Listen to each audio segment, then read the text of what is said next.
I now call to order the Chico Unified School District regular Board of Education meeting for December 13th, 2023. It is 5 p.m. and we will be going into closed session. Seeing that there are no public comments at this time, we will go into closed and return to open session at 6 p.m.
All righty, good evening. The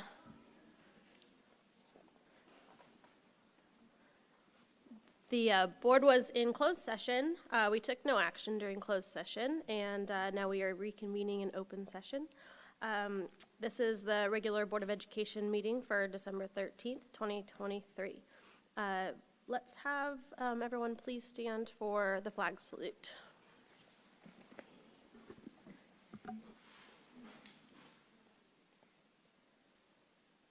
Salute pledge. I pledge allegiance to the flag of the United States of America and to the republic for which it stands, one nation, under God, indivisible, with liberty and justice for all. Please stay standing.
Thank you.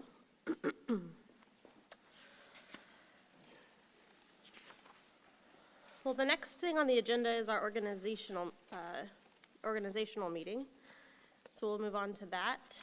And so during this portion and this time of year, we go through the process of electing the board president, vice president, clerk, and then appoint the secretary for the board. And so not to take too much time away from our student presentations and all of that, I'll just start off by asking if there are nominations for board president for this next year. Yes, Ms. Robinson. Thank you, Madam President. I nominate Caitlin Dalby for president. Any other nominations? I nominate Matt Tennis for president. I accept. You accept? I accept. All right. Okay. So we will, do either of us want to give a statement? Or do we want to move into vote? I'm just following my sticky notes.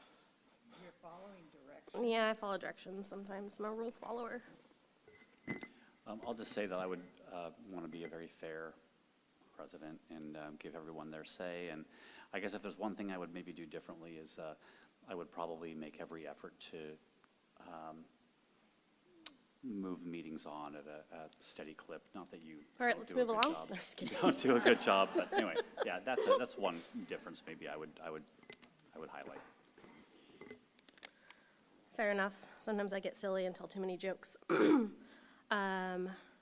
Any other thoughts from board members? I'll make a couple comments. Okay. I think it'd be nice to have just another perspective. I mean, I certainly think you'd be my second choice, Caitlin. I've seen Matt be very fair. I think he listens to all points of view, and I think that's a valuable quality. And I I think he represents a parent, first and foremost, and I see that as highly valuable. I understand you're also a parent. But it's nice to have that perspective of somebody who has kids that are actively in our schools. Yeah, that's all. That's nice. Thank you. Just to remind that our recommendations for qualifications for the office is that to have been through the CSBA Board President's Training. Have you been through that, Matt? Okay. No, I have not.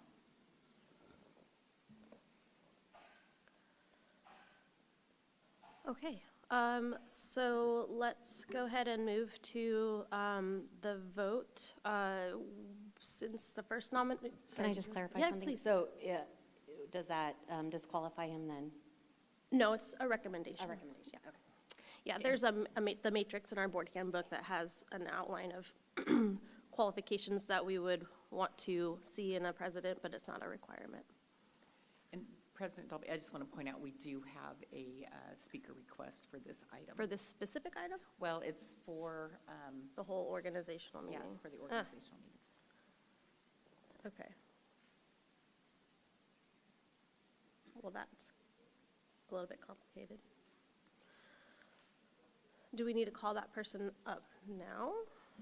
Yeah, let's do that. Okay. Take it. All right. So we do have one public comment before we take action. Thank you, Mr. Lando. Let's call Julie Threet up for public comment.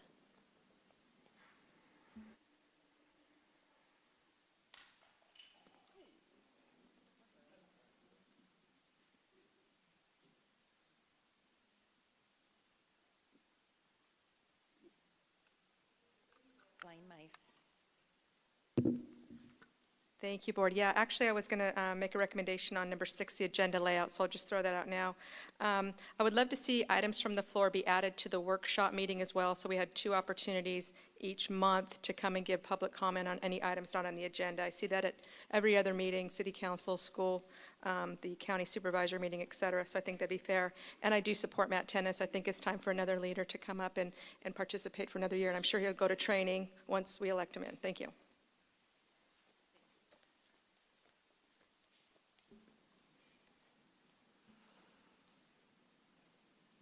All right. I'm trying to remember how we've done this in the past when there's 2 nominations. Start with the first one? Okay. Thank you for reminding me. We only do this once a year. So since I was nominated first, we'll start with myself. And because my mom told me you should always vote for yourself, since you know you'll have at least 1 vote, I'm going to say yes for me for president. I'm going to vote yes on Dalby. Nay. Yes for Dolby. Not voting. Congratulations. Not voting. You can vote for yourself. I voted for you last time around. I don't want to vote nay on you, Okay. especially since the writing's on the wall apparently. And, you know. Thank you, Becky, for your kind words. Yeah, I'll just abstain on this vote because, but I'm with you in That's fair. spirit and totally will support you. Okay, that's fair. Thank you. All right, with that, I will take the helm again as president. Please always know you can communicate with me as needed. And then we'll move along to vice president nominations. Madam President, Yes. I nominate Member Landau for Vice President. Do you accept? I accept, thank you. I nominate Rebecca Conkin. I'm going to decline it this time. Okay. Any statements to be said? I mean, if there are You no other get 3 nominations, it minutes. doesn't seem like Do you want to nominate me? time to make a speech. Yeah, get 3 minutes. I'll nominate Matt Tennis. I accept. I'm sorry, I didn't realize we were still nominating. Any more words for folks? No? Okay. Okay. And so we will start the vote with Mr. Orlando. Let's start with you, Ms. Robinson. I vote yes on Lando. Nay. Yes. Nay. Yes. Okay, so Congratulations. we are going to move on to clerk. Nominations for board clerk. I'll nominate Ms. Conklin. I accept. Any further comments? I think she'll do an excellent job. I do want to say that in the last year, you've grown a lot, and your confidence is really great, and it's been really nice working with you for this first year of your term, and I'm excited to see you grow as a leader. With that, let's start with Mr. Tennis. Aye. Aye. Aye. Aye. Yes. All right. And Secretary of the Board, will request the board to appoint Superintendent Kelly Staley as Secretary to the Board.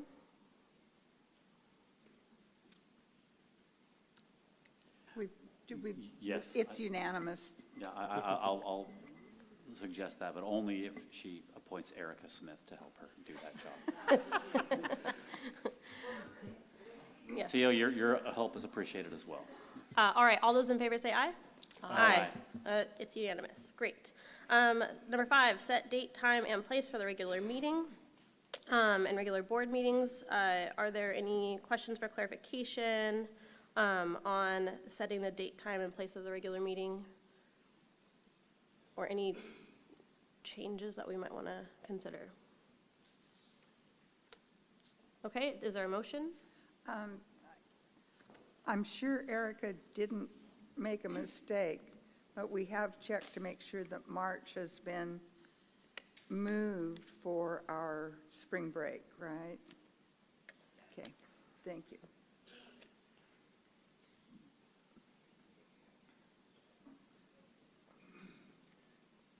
So then should I move adoption of the board meeting schedule as presented in the agenda? I'll second that motion. Okay, all those in favor? Aye. It's unanimous, it passes. We'll move on to 4.6. This is agenda layout. So this is the order in which we do our agendas for our board workshops and our regular board meetings. So those are 2 different types of meetings.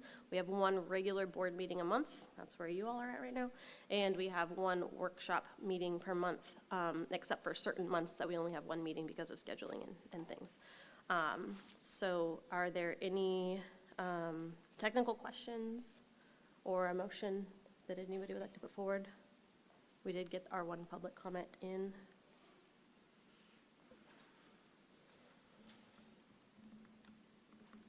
And we can always revisit these as well, if anybody who wants to maybe change anything in the future.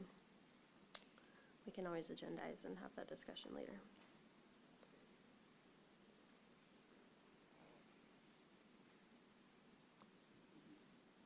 So I will call for a motion. I move approval as submitted. Second.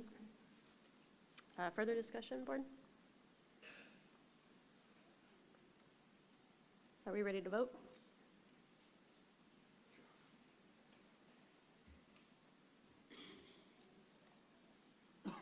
Mr. Tennis, are you ready to vote? Sorry, okay, just making sure. Everybody's looking at their computer, so I can't tell if I need to give you more time. Okay, all those in favor with keeping the layout as is, say aye. Aye. Aye. It's unanimous and it passes. 4.7 is the workshop committee assignment. We went through the process of assigning board liaisons for workshop committees last December. Unless there's any compelling reasons that anybody thinks that there should be changes made, we could also leave that as is. Are there any questions for clarification? Just a clarification, we normally go through reassigning in August, I believe. So is that what happens? That's correct. Usually we go through in August. This is on here for those years when we have a change in the board. Right. And we might have That's someone what leave I the board and somebody new come on. That's So it's what I really s- not relevant this year. Suspected. Okay, I'm ready. I move approval.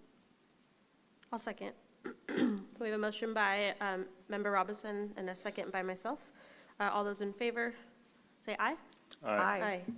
It passes unanimously, and we will move on to student reports. Well, we have some excitement for you tonight. We have 2 student groups here, and I think we're going to liven things up a little bit and ask the Bidwell Band if they are ready to go. I'd like to invite Mr. Dave McKay up to introduce the band, Oh, there they or are. maybe it's Tanner. That's what I thought. Oh, Mr. McKay, Nice sweater. Mr. Bidwell. Thank you, Superintendent Staley, Board. I'm not going to take up a whole lot of time because Mr. John's students speak for themselves, but I do want to brag on Mr. Johns for a little bit. I don't know anybody on planet Earth that could even come close to being an awesome band teacher that Mr. Johns is for Bidwell Junior High School. Kids, if you agree, give it up for Mr. Johns.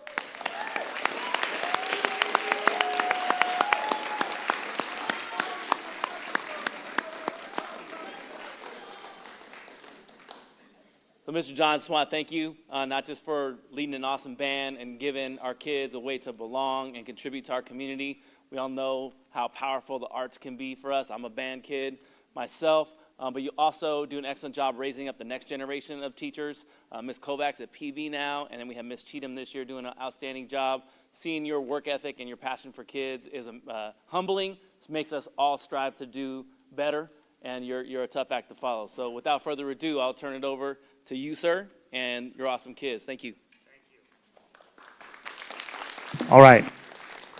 Okay, so I'm not going to talk too much because you're here to hear them, not to hear me talk. But you heard us play the Star Spangled Banner earlier. We have had 3 major performances this fall with our group of 6th, 7th, and 8th grade students, which you see behind me. It is the holiday season, and with all the wonderful things also comes coughs, colds, and other things. So we're missing a few members, but we're going to play, and we're going to be beautiful and have a good time. So you heard the Star Spangled Banner, which we played at our Veterans Day Heroes concert. We also played a Halloween concert, which you'll hear us play Ghostbusters from in a little bit. And of course, you're going to hear Santa the Barbarian, which we played on Monday at our concert at PV High School. So this one's got a little narration, so I'm going to hand it off to one of our students. You ready? All right, here we go, band. This could go 2 ways. Ooh, this one's Bluetooth, even more fancy.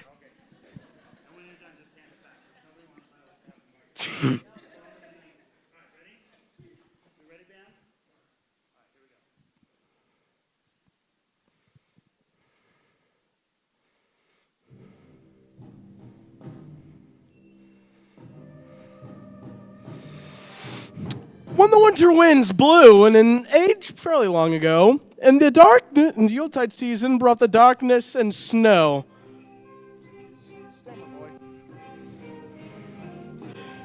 They told of a gift giver in Tomes Antiquarian. From the far icy wastes he comes, Santa the Barbarian! I can talk like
Thank you. And we don't want to take up too much of your time. However, a little bird told me that Superintendent Staley has always wanted to play as part of the band. So you need to come over here for a minute.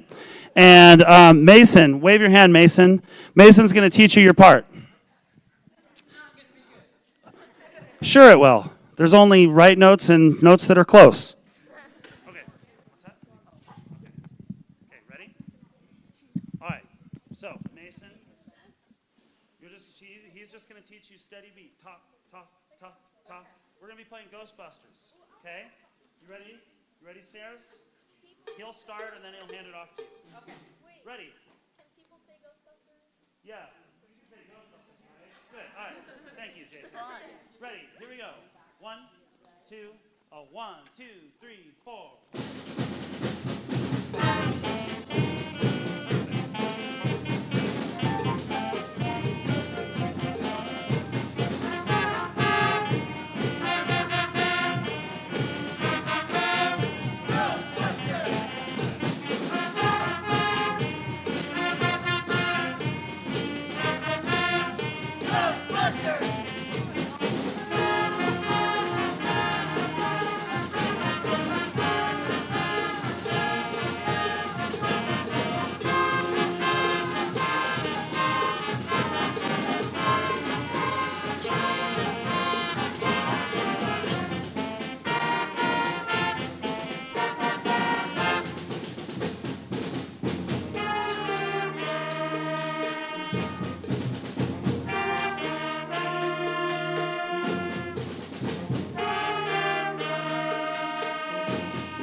Give it up for Superintendent Kelly Staley. You are an honorary member of the Bidwell Band. See? Now you get to play. All right, sit down. All right, band, they have other things that they have to do today. We're leaving the stands and chairs, all percussion equipment.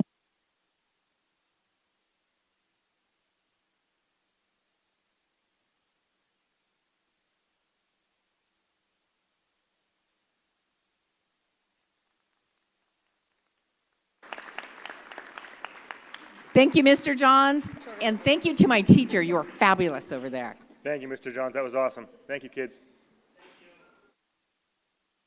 Okay, we're going to give them just a little bit of time to grab their stuff and clear out because we have another student group coming up. And I would like to introduce Emily Mullins, principal of Hooker Oak Elementary School. So fun fact, Mr. Johns and I go way back to middle school honor band together. Quincy and Chester, yeah. So we've known each other for a very long time. And I'm a little upset that he did not invite me to come play with the Bidwell Band tonight. So I didn't know in advance notice enough. I could have done the Star Spangled Banner at least. Thanks, Tanner. Thank you again, Bidwell Band. This is a tough act to follow. They were so good. And I don't think that our students knew that they were in for such a treat for a concert. So I'm just briefly going to touch base on what these students are going to share with you. And that is our Hooker Oak second annual Sprouting Business Market that was held this last Saturday. And Miss Zoe, one of my student ambassadors, is handing out some information about that for you to peruse. We had 64 student vendors this year, which is amazing, who filled out business applications to obtain a business permit and then went through the process of creating a business plan and deciding on their pricing point and all of the logistics that go into running a successful business. And then our school was open to the community last Saturday for community members to come and peruse the various vendor stalls.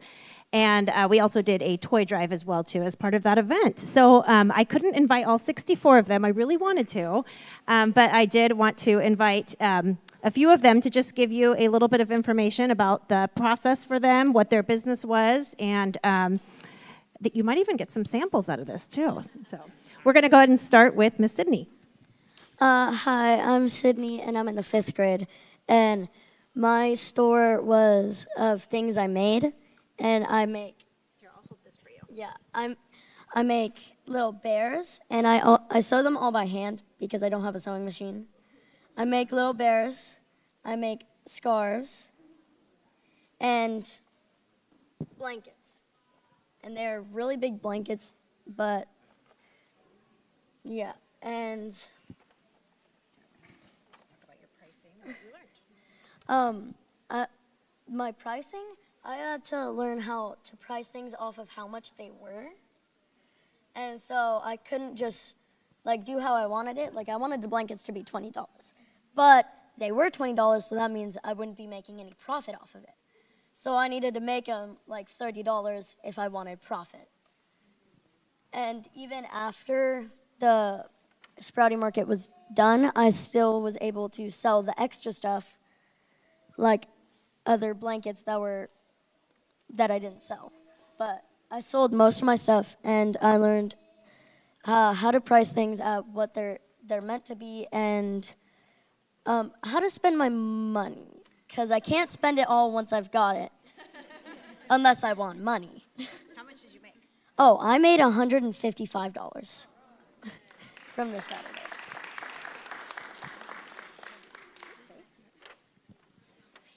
Hi, my name is Faye. I'm in 3rd grade, and my business was I made these little mushroom ornaments out of orange peels. They were $3 because I used most of the ingredients out of nature. Like I went outside and I got the sticks. What I learned from this is I learned how to give the change back. Like if somebody gave me more than they were actually for, I could give them change back. And I made $103.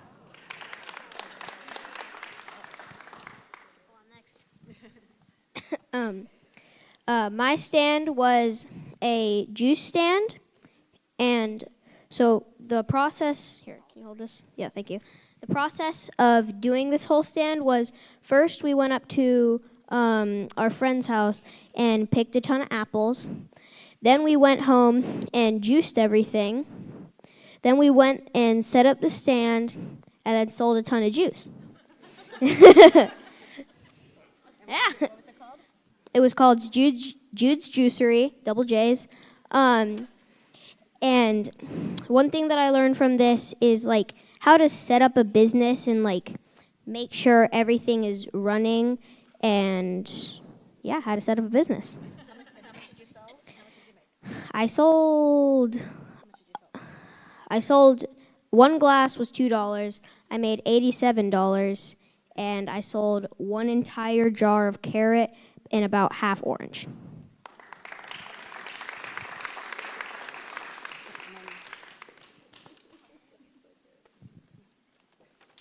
My name is Hendrik, and I'm in 3rd grade, and I did hot cocoa treats for my business. And so first I did these hot cocoa jars, and there's marshmallows and chocolate in them, and you can add warm milk or warm water to make it hot chocolate. And then there's these stir sticks that you can stir in your hot chocolate, and it gives them flavor. And there's different flavors. There's Andes mint, chocolate, peppermint, and white chocolate peppermint. And I made $142.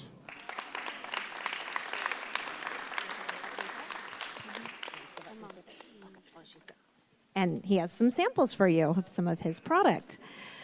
So I am beyond proud of all 64 of our student vendors. They just did a phenomenal job. We had students as young as 5 years old out there selling their products. And even more so impressive were the students who participated last year and being able to see how their business plans had evolved from the year before. They learned a lot and then were able to then put that knowledge that they had learned the year before into improving their businesses. And then the other thing that was quite remarkable was how their business plans changed. The event was from 11 to 2, so some of the prices changed at around 1 o'clock, 1:30, and then they started really marketing their products. There were a lot of cookies making their way throughout the multipurpose room on trays, and students encouraging you to buy them. So they did a really great job of just adapting their business plans, marketing their products, and it was a very, very successful event. Very proud of them.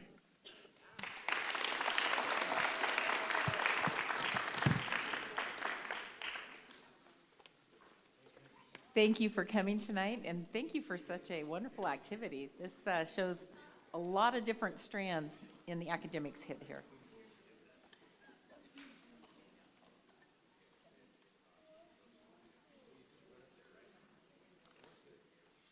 Okay, we're going to move right on into the recognition portion of our meeting, and I do want to say if students need to get home, well, they're going. Okay. No holding them back. Bye-bye. Thank you for sharing. So I want to invite up Mr. Bruce Baynard. He is the principal at Shasta Elementary School.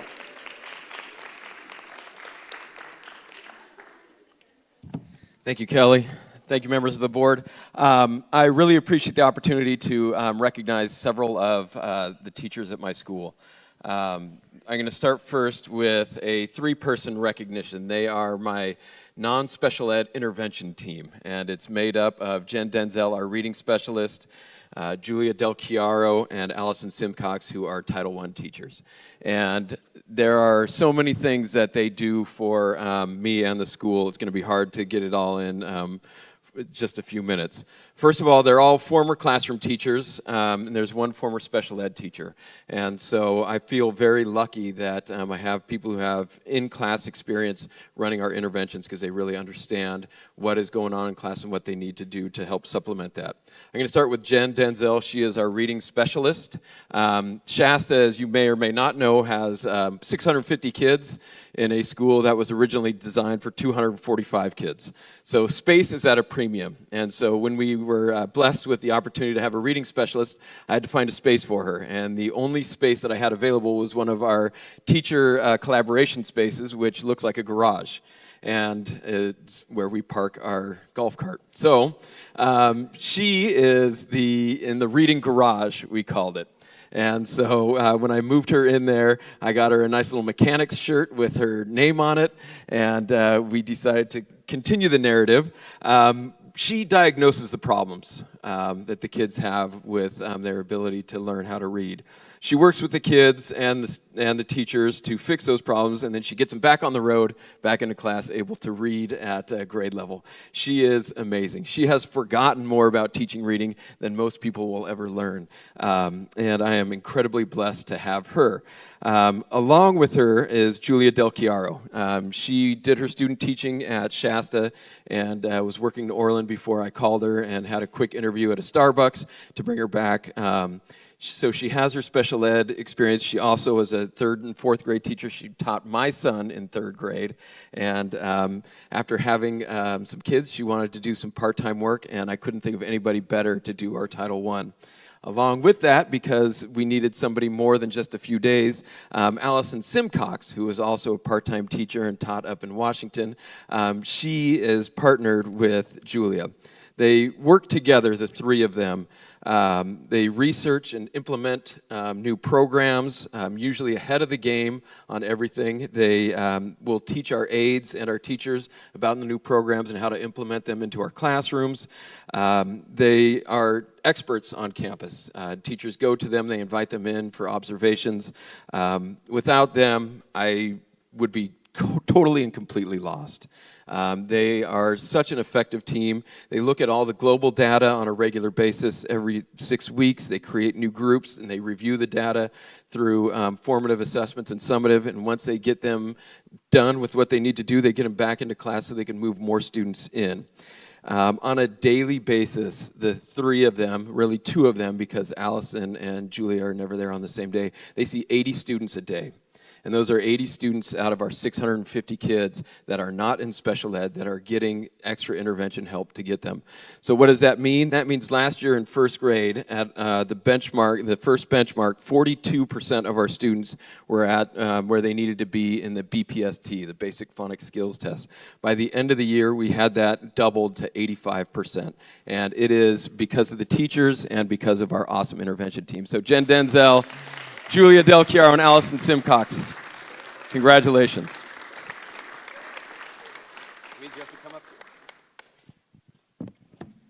Come on up.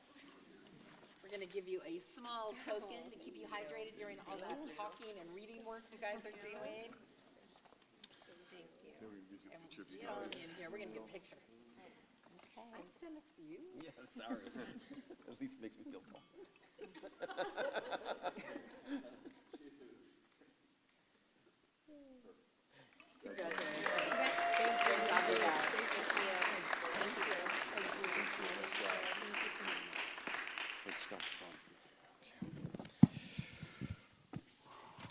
Okay, this next one I'm going to try not to get emotional. Brooke Uribe is our extensive needs teacher. She works in a classroom that is filled with students who are nonverbal and are on the autism spectrum.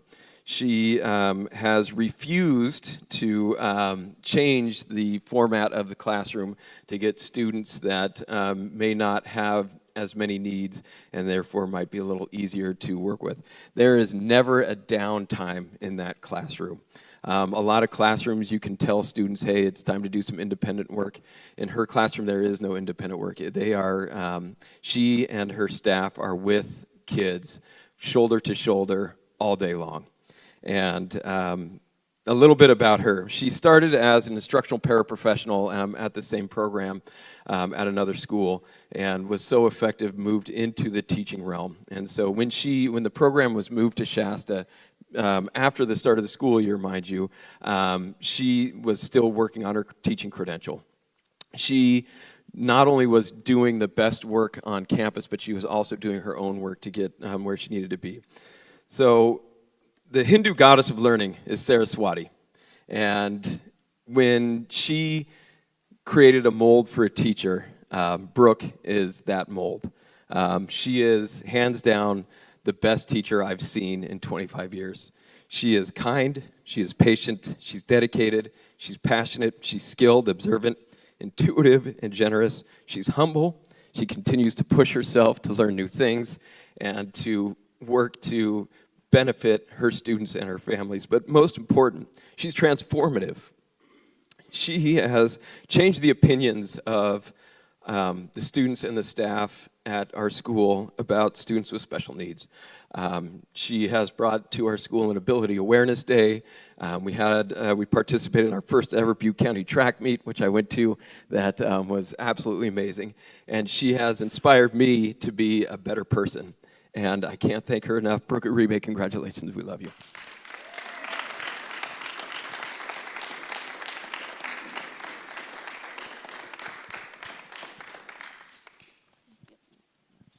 All of that times 10. I don't know how you do what you do, but you do it. Just stand next to him again. Twice in one night. Sorry.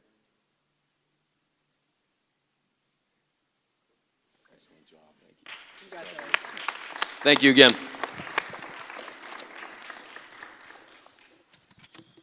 I would like you to invite you all to room 17 and see her in action. It is a lot of fun. I did ask her to bring one of the communication devices that she uses with her students because they're nonverbal. A lot of them use AAC devices, which are modified iPads, so that students can communicate their needs. Watching the kids grow through her program when they come to us as third graders is phenomenal. Just the other day, I was in, and one of the students was working on some sensory items, and so I went over to sit with him, and he let me know that he needed space, which was, get out of my face, old man. So I really enjoy going in there. It brings a smile to my face every single day.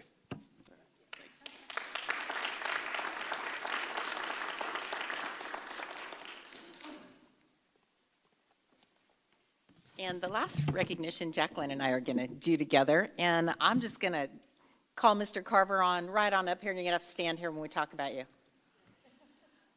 So John Carver is retiring in the next month, and this is his last official board meeting. And I just wanted to say a few words about John Wayne Carver. He was hired in 1993 as a custodian sub. In 1995, he became a permanent custodian. 1998, promoted to senior custodian. 2009, promoted to M&O supervisor. 2012, M&O manager. 2015, he became the MOT director. And now, 31 years later, he's leaving us for the greener pastures of retirement, or maybe Oklahoma, I hear.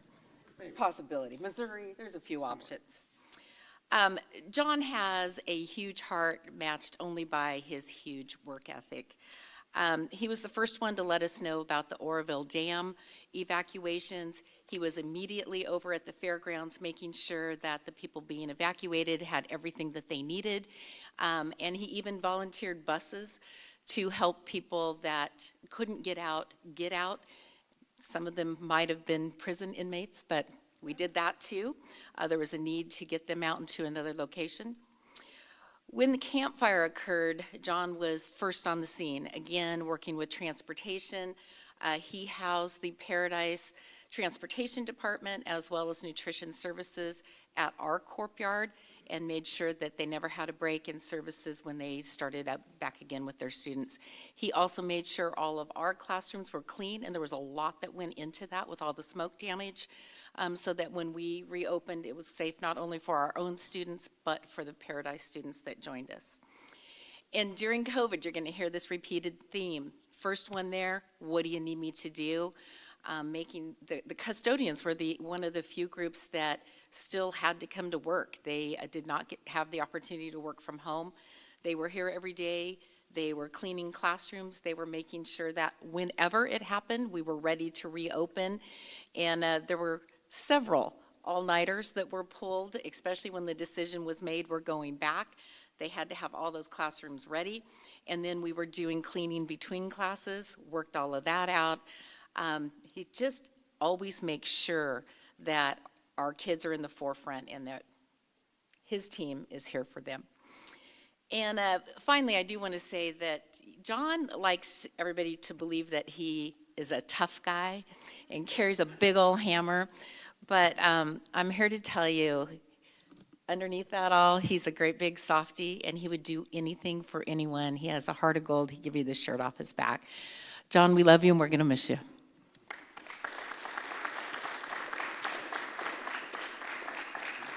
And we're going to get a picture. Oh, sorry. I'm going to let Jacqueline talk. I just hogged the mic.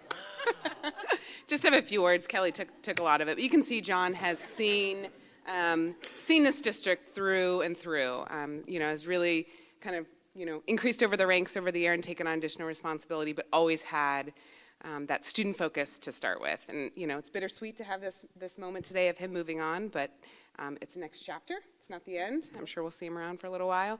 But I would just, really reiterate what Kelly said, his work ethic and dedication to this district. He works 7 days a week for this district and is always looking out for our facilities and our kids and our students. And it's I'm sorry, Jacqueline, it's a Sunday, but I need you to know about X, Y, and Z. And it's like, he's on top of it. And it's the first thing that's brought forward on Monday morning, meeting with staff and getting things resolved. So a lot of sentiments the same as Kelly, but we are all certainly going to miss you, John.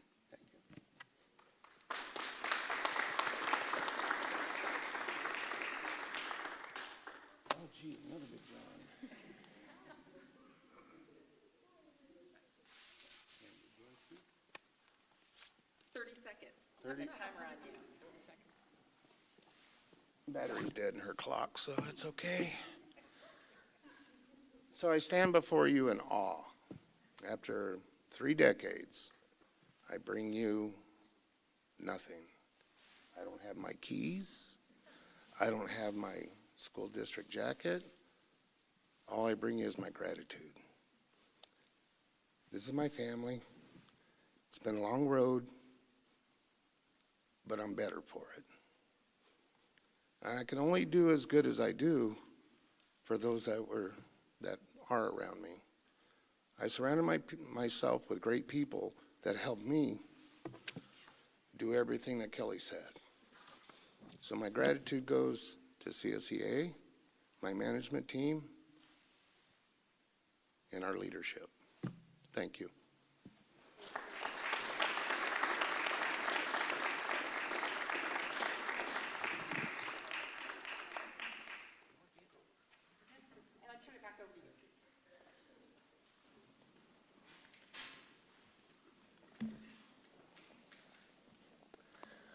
Alrighty, that's a tough act to follow.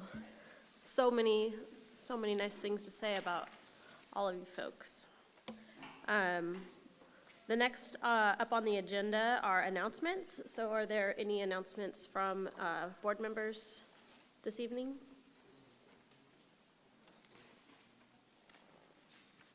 Okay, seeing none, we'll move on to item number 8, items from the floor. We do have one person signed up for items from the floor, so at this time I'll call up Julie Threet. Julie knows this. For everybody else, items from the floor is a time for speakers who wish to address the board regarding a topic that is not currently agendized. And so we will provide 3 minutes to address the board. At 30 seconds left of the 3 minutes, a bell will ring. And just a reminder, the board can listen to public comment on items from the floor, but cannot respond to speakers under items from the floor. Thank you, President Dalby. And, you know, for everybody watching at home, you guys miss so much when you don't come to these meetings. We had the Bidwell Band earlier. Seriously, it's an amazing organization that you run. So, yeah, I'm here to, again, advocate for the health of the students. 2 years ago this month, I stood before you and implored you to not mask up the kids. And now we've got pre-printed science studies that show the masks don't work. We were fortunate to push back on the vaccine mandates. That toxic drug is going to go down as one of the worst, most, again, poisonous toxic shock in our lifetime. And I just want to, again, continue to ask that this school district refrain from interfering anymore in the health of the students.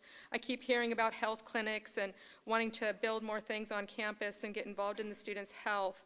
I know the Butte County Behavioral Health or Public Health is looking at fluoride treatments and dental sealants, the SSRIs, the HPV shots you give at the junior high is just so much of a disaster waiting to happen. My daughter's got ovarian cyst issues from that HPV shot. Gardasil is one of the most toxic. You know, that was never done in my lifetime in the 70s and 80s, and we wonder why now our children have a 54.6 chronic illness rate. That has never happened in our lifetime. It's outrageous. Butte County's in the top 5 for cancer rates. We need to start being honest with ourselves about why that is. On December the 7th, Jennifer Kennedy, who's one of my friends in the Health Freedom Movement, filed a lawsuit against the LA Unified School District in the California District of California for civil rights violations against their teachers. She's seeking redress from the school district for deprivation of the teachers' constitutional rights to refuse an emergency use authorization investigational drug without incurring a penalty. The LA Unified School District's unconstitutional, unlawful, malicious, unequal, and contractually violative COVID-19 investigational drug mandate. And even though the defendant's mandates were instituted during and in response to a pandemic emergency, as the U.S. Supreme Court noted since the beginning of the pandemic, even in a pandemic, the Constitution cannot be put away and forgotten. So again, I'm here. I am working with the Medical Doctors for COVID Ethics International. I'd be more than happy to bring in detox strategies, talk to your teachers and your students, because again, I think we just are going to wake up and realize that there's been a lot of damage done by these shots, and the more that we separate the schools and not keep the secrets from the parents, this, that, and the other, I think you're going to be better off and avoid a lawsuit like this. So thank you for your time tonight. Thank you. Next up on the agenda is consent calendar. Excuse me. Let me see. We don't have public comment for consent at this time. Are there any questions for clarification on consent from staff? Would anybody like to pull a consent item? I'd like to pull 9.3.1, please. This is the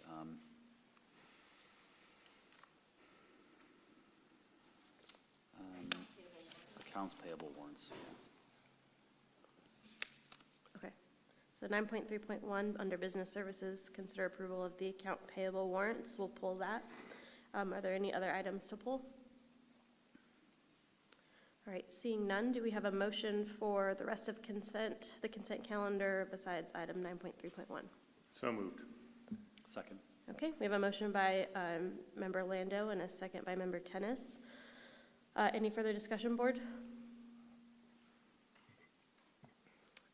So we will do actually, we were unanimous last, I believe. Okay, so all those in favor, please say aye. Aye. And none opposed? Okay, Mr. Tennis, we can revisit 9.3.1. On the list of expenditures, there's one particular item, check number 3007462. 034, 3007462 this is a payment to the law firm of, I think it's Leone Albertson Dewis. Yeah, I just don't agree with the expenditure. So I would move this item, but minus that check.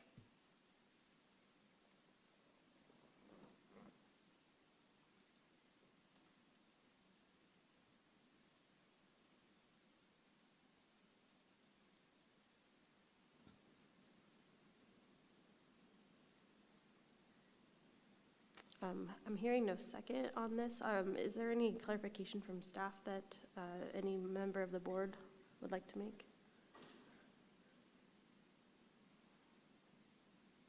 Do we have sounds like the motion fails. Do we have an alternative motion?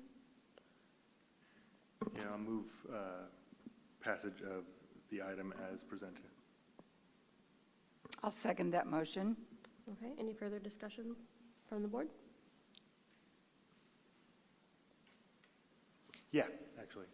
I just think it's important that even when one of us or a group of us doesn't agree with the outcome of a decision of the board, I mean, we are a board. We work as a group.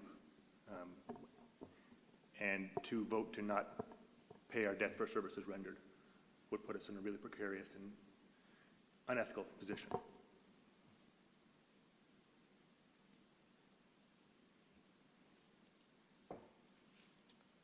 Okay, we'll do a voice vote, and I'll start. I vote aye. I vote Robinson, aye. Conkin, aye. Lando, aye. Tennis, nay. Okay, it passes 4-1.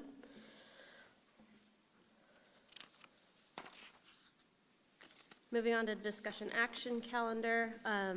Under educational services, 10.1.1, a discussion action item, which is information on student citizenship and disciplinary measures and other tools we might employ to foster a positive and productive school climate. Thank you, President Dalby. So can we go to present mode or? Here we go. Okay, the agenda item from a previous board meeting was Board Clerk Tennis moved to place an item on a future agenda to discuss student citizenship and disciplinary measures and other tools we might employ to foster a positive and productive school climate. Seconded by Board President Dalby, and the motion was passed 5-0, so that's why we're here to discuss that agenda item. So first thing that we're showing here today, these are the questions. So we sent out a survey to all of our staff, certificated and classified, which is about 1,600 employees. They're both pretty close to around the 800 mark. We had around close to 400, about 25% of our staff respond to the survey. We made it for the survey that you can only do the survey once, so they had to put in their email. So we just wanted to make sure we didn't have continual people taking the survey over. So as you can see, some of the, I don't know, the questions, and I just want to clarify the colors. So if you can see that we have red and orange, and then we have 2 colors of blue. Red and orange, when the question was asked, red and orange would mean that would be an area of concern that they believe on that question. Blue means not a concern. So an example of the first question was, at this school, how much of a problem is disruptive school behavior? So as you can see that out of the people who took that survey, it was a high percentage believe that was a problem. But before I get into the survey, I just want to make sure, and we're going to go through some other data besides the survey. We'll go through some suspension, expulsion data, and we'll go over the comments that were made on the survey. What I want the board to understand and the community to understand, when we go over the survey, when we go over the discipline survey, 98.3% of our students have, at this point in the school year, have not been suspended. So I want to let you know that a majority of the proportion of our students, again, over 98% of them, are making the right decisions on our campus and have not been suspended. So when I'm going over these things today, I want people to really understand that our students, a high majority of them are making the right decisions at school. So I just wanted to start with that on a positive note, because some of these things that we're going to be going over will sound like it's a negative, things that are happening on our campus. And obviously there is some concerns that our staff felt, but again, when we're looking at the data, majority of our students are making the right decisions on our campus. So again, as a school, how much of a problem is disruptive school behavior? Again, there was a are you able to go over that, the percentage? I don't know. But again, they believe it was somewhat unfavorable or unfavorable. So majority of our staff believe who took the survey thought that was a problem. At this school, how much of a problem? Give me 1 second, Jay. Yeah, I'm go ahead. sorry. There you go. I got everything else but this one up before the before the meeting.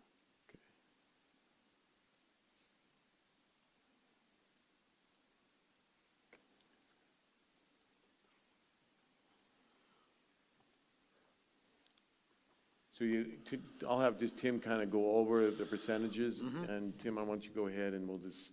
Yeah. So as Jay said, the red and the orange indicate areas of concern or unfavorable responses, regardless of the question stem.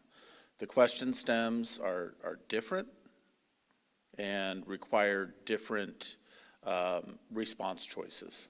So the way to customize or standardize these responses is to go unfavorable, somewhat favorable, and favorable.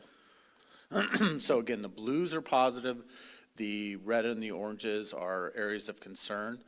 So we can see here, Jay started off with the top question, which was by far the highest area of concern for our staff. We can see almost 30% of our staff responded unfavorable to this question, and an additional 46.6% responded somewhat unfavorable. So this one is by far the biggest staff concern per this survey. And I just want to make sure, sorry, Tim, unfortunately, when we did the survey, how we did the survey, we're not able to disintegrate between high school, junior high, and elementary on these percentages. Right now, this is just all levels. Other high areas of concern, or higher areas of concern for staff was physical contacts amongst students. And we can see for that, 22.5% of our staff responded unfavorable, and 45.2% somewhat unfavorable. Following that were verbal abuse of teachers by students, 28.1% unfavorable, 35.7% somewhat unfavorable. As we move down the list, I'm not going to go over every question, just kind of the highlights in the interest of time.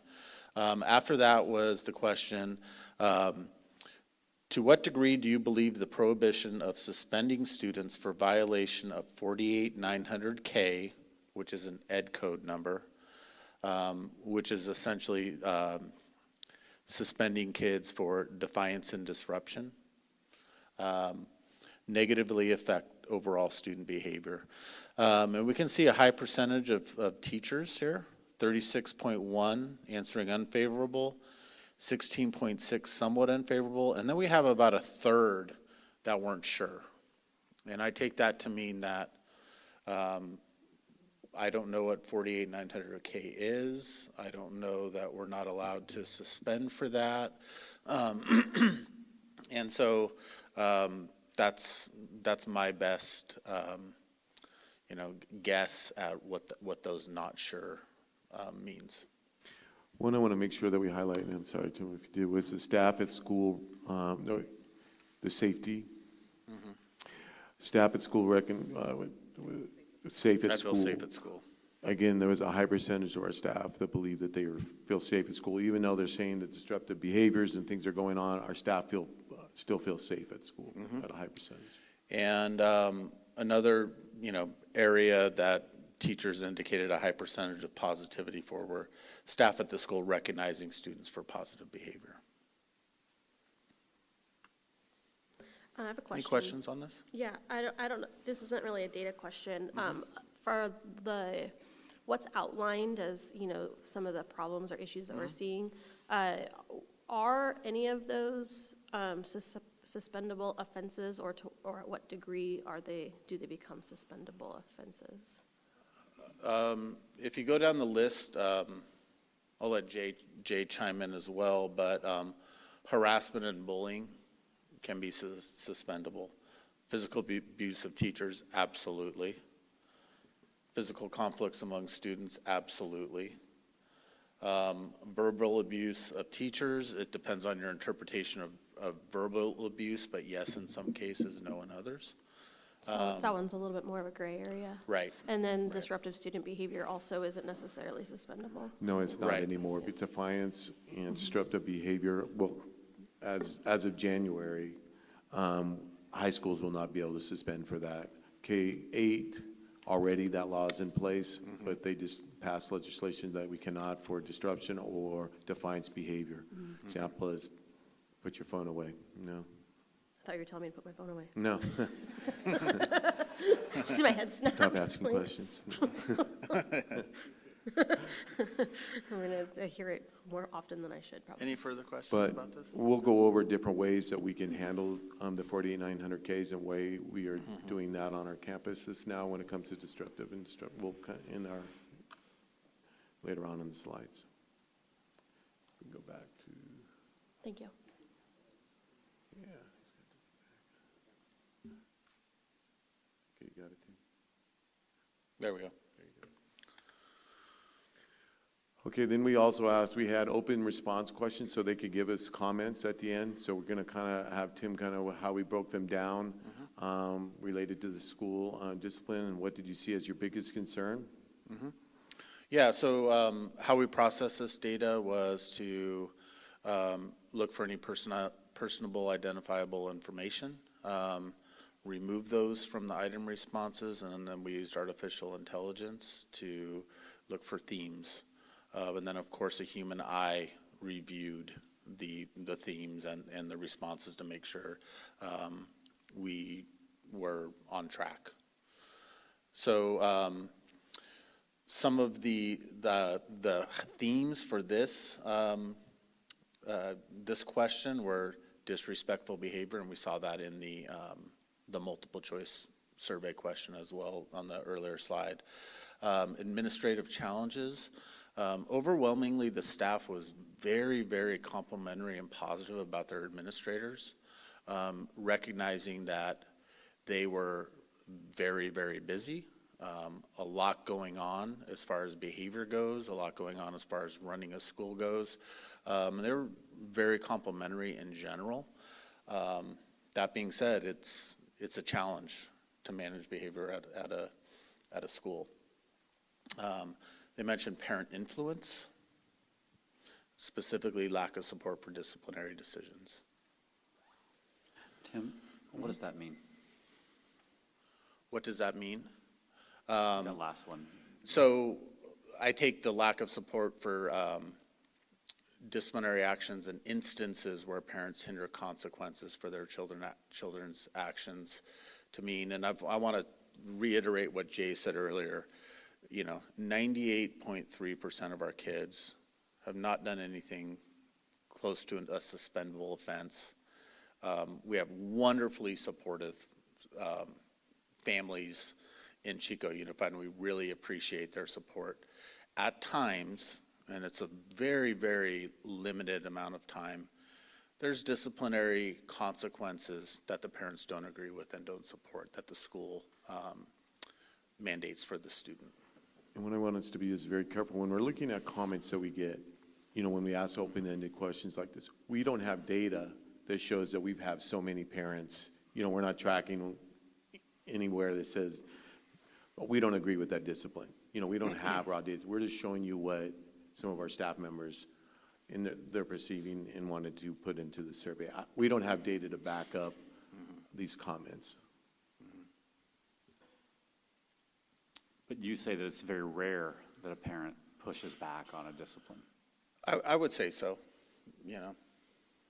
In my experience on a school site, absolutely. It happens, but it's rare.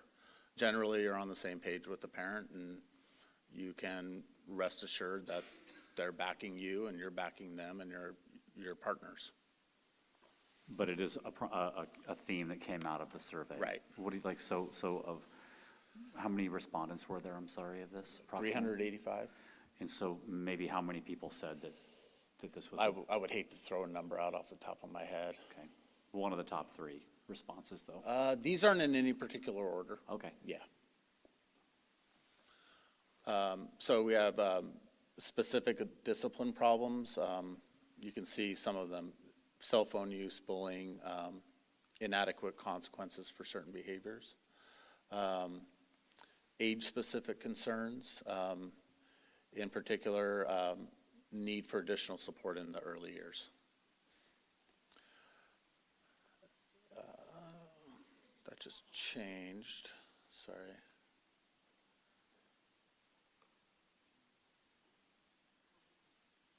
There we go. We have safety and support, concerns about safety, lack of supports for students with emotional or behavioral needs.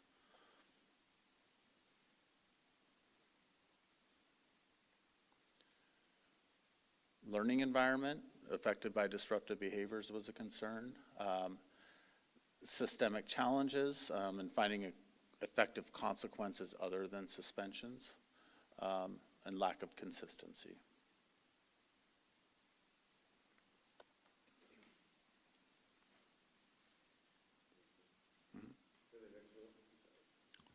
The next one is, what do you see necessary steps to improve your student discipline at your school? So consistent consequences was a theme. Restorative interventions and supports. You've heard us talk about restorative practices, restorative justice over the last number of years, and that's what that's referring to. Staff training and involvement, specifically around behavior plans and involving them in decisions about student discipline. Policy and enforcement. Again, consistent consequences, that came up in the earlier question. Restorative interventions or support. I'm sorry, this is, I think there might be 3 of us hitting the, no? Okay.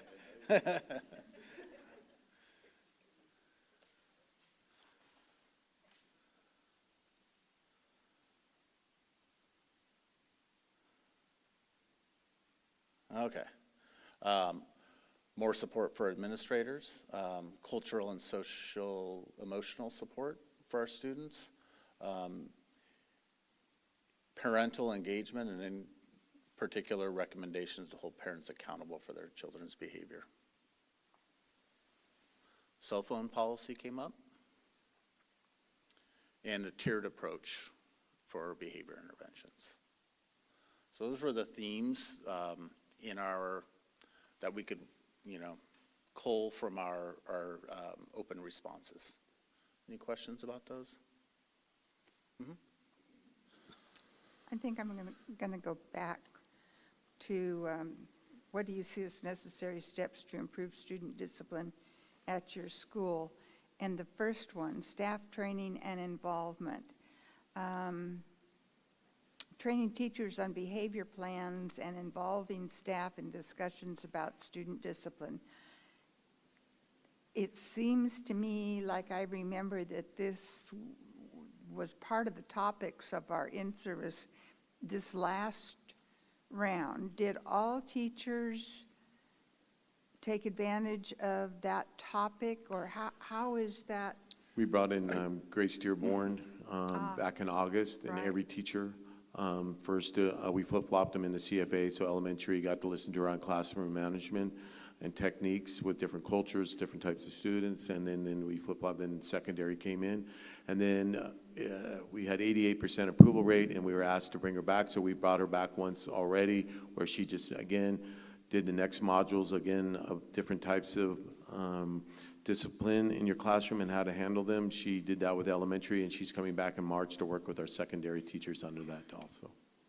If between in-service trainings, a teacher feels or an administrator feels that a teacher needs additional help on the topics that she presented, and I understand that she is very good, what kind of tiered support or whatever you want, do we have to continue to strengthen a teacher's skill sets in this area? Do we have anything between in-services where we can? Yeah, again, through collaboration and in our staff meetings, we're working on that. But I also want to let you know that when Grace comes back for these, we have her work with our administrators half the day also. And so this last time, for an example, we had all the different things that Grace Dearborn can talk about, the different modules. And so we did a survey and said, okay, what do you want that's going to help you to be a better leader on your campus as an administrator, to go again and be able to show your staff the next steps too, along with that. So she's coming in to work on trauma-informed practices with our principals and our project specialists and counselors to be able to help support our teachers in those areas. And then again, we're bringing her back in August to do some more support training for them. So each time she comes in, she also does training for our administrators, also to make our administrators better, to help our teachers in those situations. So she does a half day with the teachers and a half day with our administrators.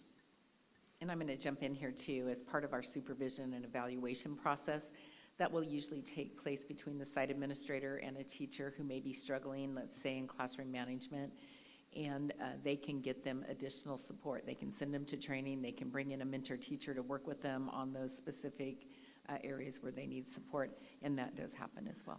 And a lot of times we'll ask where we know a teacher is very successful with their classroom management, and so we'll bring that teacher who's asking for help. Hey, we're going to pay for your sub so you can go watch this teacher and work in their classrooms and the different practices they use to be a better teacher with when it comes to classroom management, work with your students, developing relationships with your students.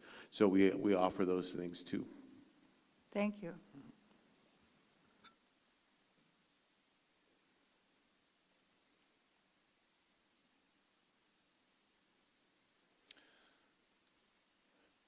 Okay, really before I jump into year-to-date suspension rates and some of the details of that, I wanted to talk about a couple of the limitations of the data that I'm about to share with you.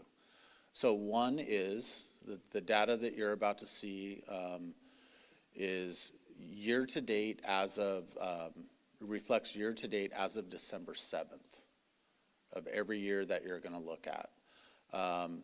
A lot happens after December 7th every year. We'll typically see a spike in discipline towards the end of the year as, we get close to summer and the weather gets warmer and things like that.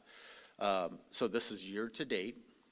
That's one, limitation, but it's comparing apples to apples.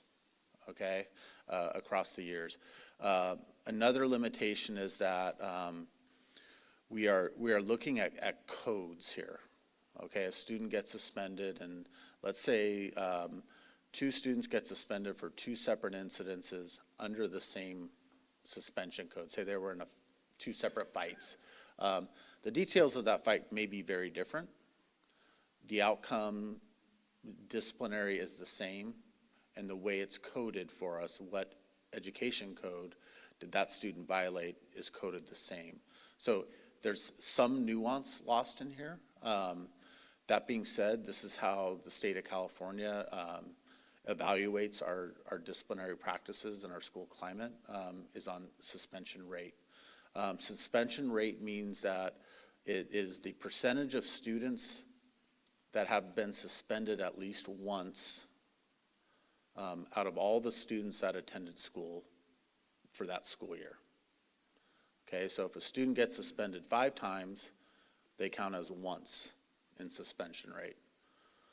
Okay, so that's exactly what you're, just wanted to make sure you knew the details of exactly what you're looking at here.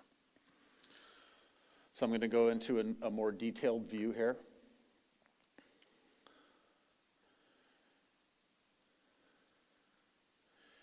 And what we can see here in the colors of the line chart is different levels and groupings of schools in Chico Unified. So the blue at the top is alternative education.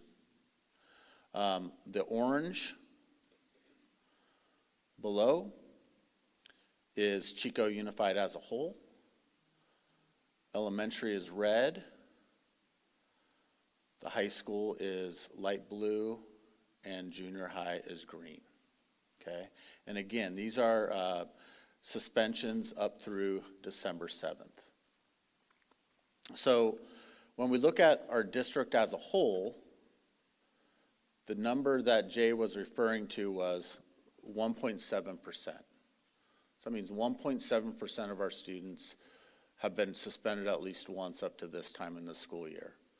What that also means, I want to point out again, is that 98.3 haven't been, and that's a pretty large number. Really, we are below historically where we have been at this point by just a little bit, you know. I don't think by seeing this lower rate this year that anybody's jumping up and down and celebrating and saying we're in the clear for the rest of the year or anything like that. It's just a comparison point. We're not too far above or below where we have been in the past. Just to go by level here, you can see alternative education it tends to go up and down a lot more because there's a smaller number of kids. So a suspension or 2 can greatly change that rate due to the smaller end size of that population here. So we can see we're down a little bit from last year, but not as low as we have been at times in the past. One thing that you'll notice here is, speaking of low times in the past, the 2021 school year is left off of here because kids were largely off of campus, and it was very much an artificially low suspension rate. Okay. When we look at our high schools here, we also see not very much variance, but lower than we have been for a few years. Okay. But we don't know necessarily the number of suspensions. It's just the number of students that have been. This reflects the number of students. But not the number of suspensions. Correct. Yeah. You can see elementary about the same as it has been in the past. Junior high, pretty much static over the last few years, and lower than historically. 17-18 was the high point for junior highs in the fall. So we really, like I said, we're not sky high compared. We don't see a huge spike. Nobody's jumping up and down and celebrating and saying we're in the clear once again. Another thing to note here is that This is suspension rate by school level. Our Ed Services team has access to all different looks at this by site, by, grade level, by student group, by code, you name it. There's a lot more detailed analysis going on. Like one of the statistics he showed me today, he showed me as of December 10th. That was December 8th. 8th, we had 212, but with 2 or more suspensions, so if a student has been suspended twice, 2 different incidents, we were at 56. 3 or more, that was student that's been suspended 3 or more times, it was 24 students. So I mean, if you're wanting to know if it's a one group or is it, so I would, like it's, what is that? 25% of them have been suspended twice out of those 212. Then it goes down even further when it gets down to 26. Students have been suspended 3 or more times.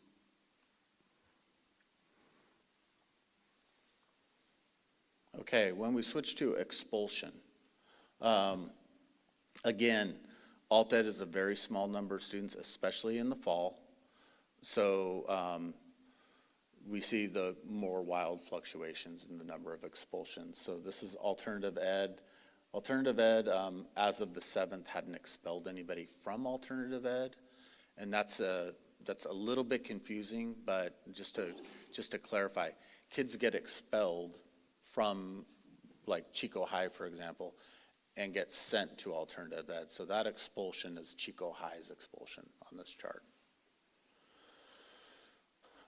So going down this list, we can see the district. We are actually down a bit over the past few years after a high that we saw last year for last fall. That's a district as a whole. Elementary, very, very few kids are expelled from elementary, and you can see that reflected here. Our high schools are also a little lower than normal, especially in comparison to the last couple of years. Junior highs are down over the past few years as well, and that's expulsion in particular. Are there any big reasons that jump out as to why expulsions are down? We'll kind of go over the slides and what are the things that we're doing on our campuses next. And Tina's going to kind of talk about those here in a second. But we have some, we believe, we'll go over some of the things that we are doing on our campuses. I don't want to spoil her slides, so I'm going to let her come up and answer your question in 1 second. I almost did, Tina, too. I don't know if you're going to get into this, but are there laws about, you can't expel people very often, anything like that? No. The only law that we have right now is the one that we can't suspend for defiance and disruption. Just want to reiterate, though, when we do decide to expel a student a second time, let's say they are expelled to one of our alt-ed settings, and then they do something in that setting that could result in an expulsion, they're still our student. We still have to decide, in most cases, have to decide where they're going to be attending school. There's all kinds of options that are very expensive, but they're still our student. And I don't know if either one of you want to touch on this, but there are only certain things we can expel for. So there are restrictions in terms of when we can expel students. And it sounds and appears like are any of those recent developments? I don't think that's changed. No, it's the been. defiance rule is sort of kind of recent. Right. Suspension Yeah. is new, yes. Yeah, on the suspension. On the expulsion, it's what we normally call the big 3: fights, weapons, and drugs. Those are the ones that'll get you expelled, and it's usually for multiple offenses for that. So if first time, if you got a student got suspended for drugs, we don't go to the expulsion unless it's some type of an egregious. A lot of times with a weapon, like knives or something like that, we'll look at possibly expelling. We'll do a pre-expulsion hearing for sure on that to go over that, but it's usually those big 3 is what's going to get you expelled. Any more questions about these charts over suspension and expulsion rates? Okay, and another piece just to add, in January I'll be reporting to the board on our state the suspension rate that the state provides us on the California State dashboard. And I can't say right now because it's private data, but Friday, you'll see our suspension rate stay relatively static last year over the previous year. So the data shows that we're actually down a tiny bit, but we're relatively static. And more details to come out on Friday with the state dashboard release.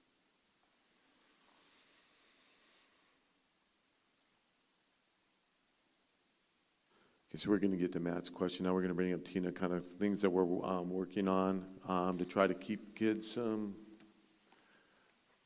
not making mistakes on our campuses.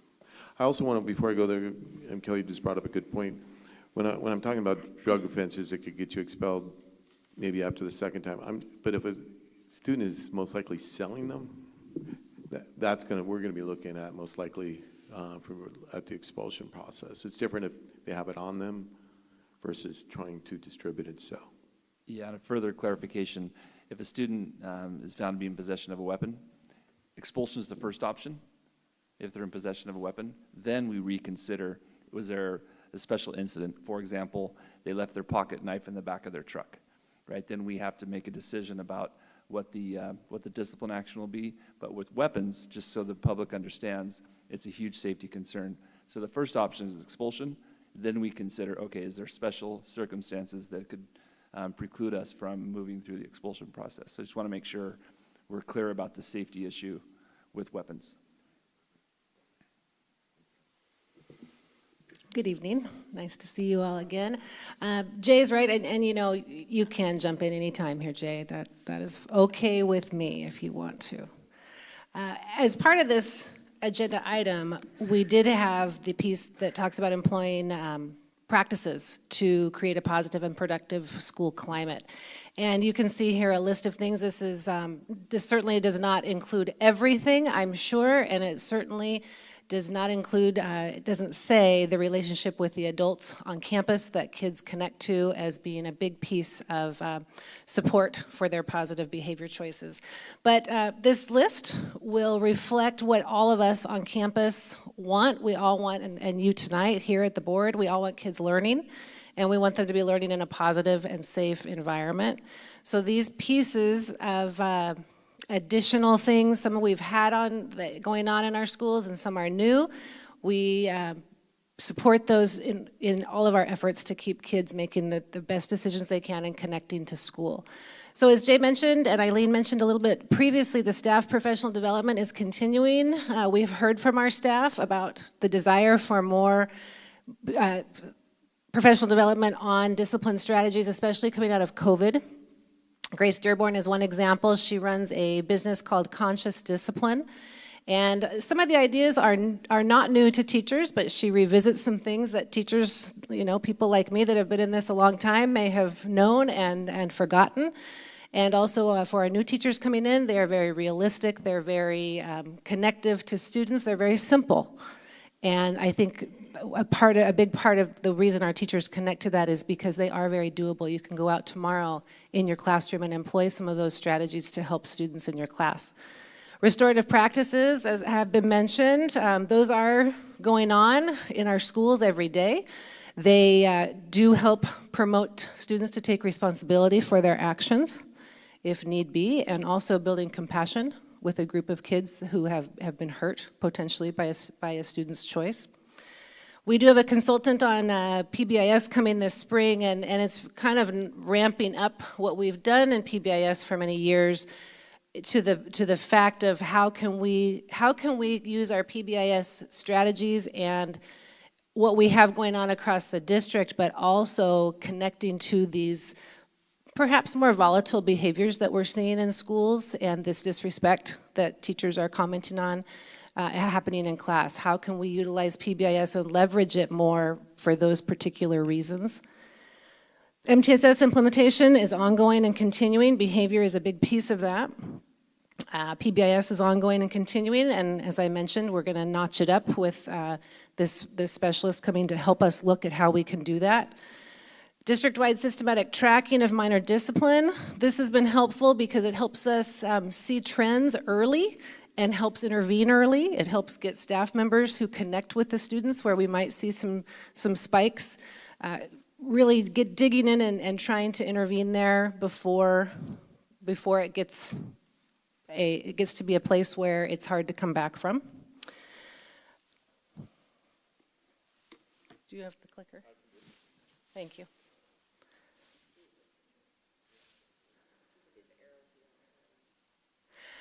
We have added tools to allow for better analysis of student discipline. Those are in the form of our thresholds mainly that come through EduClimber weekly. If we start to see a trend, growth in either minor discipline or some major discipline, we can really bring that right to a team of site people, and there are many people on a site. There's school counselors, there's the administrators, there are teachers, there are support teachers, a wide variety of people that put their heads together on how we can help support kids. We utilize the SBIT team. You've heard that going throughout the year. You've heard us talk about that. Again, that's early intervention. Additional counseling staff. We do have counseling assistants along with our counselors.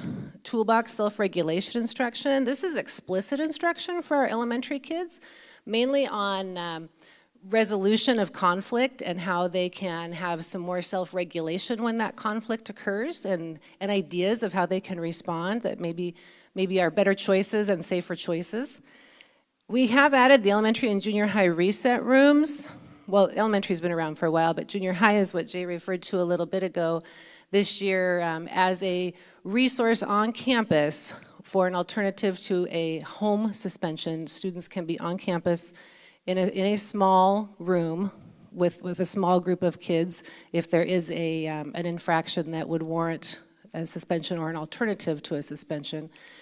There is a teacher in that room. It's built on the elementary reset idea of really looking at when the student is in a calm space. In this room, you can kind of identify what maybe didn't go so well.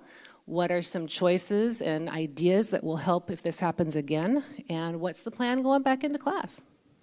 So along in those lines on that reset room, the students still get their classwork from their teachers in that reset room so they don't fall behind. But we also bring in counselors to come in and talk to them, possibly their counselor that they know from, to talk about choices and how we can. I'm here for you if you're having an issue. Then you can come to me instead of making this decision. We also have our target case managers go in and talk to them about, hey, I can connect you with your family and things that we can do to help support you. So we don't just sit them in there with one person all day. We bring in people in to kind of come in and talk to them about making better choices and what can we do to support you so you don't make those poor choices again. So that's one of the things I was talking about on the 4900K, since we can't suspend, but we can bring them into a reset room out of the classroom in there to do their work, to have the admin talk to them, have the counselors talk to them, and have a teacher talking to them to making better choices in the future. Have we had good success staffing those? So what we've done at the junior high, and I know Paige was there, but what we've done is this year, we've asked our principals to find long-term subs that they've used in the past that have been very successful that are not one of our teachers.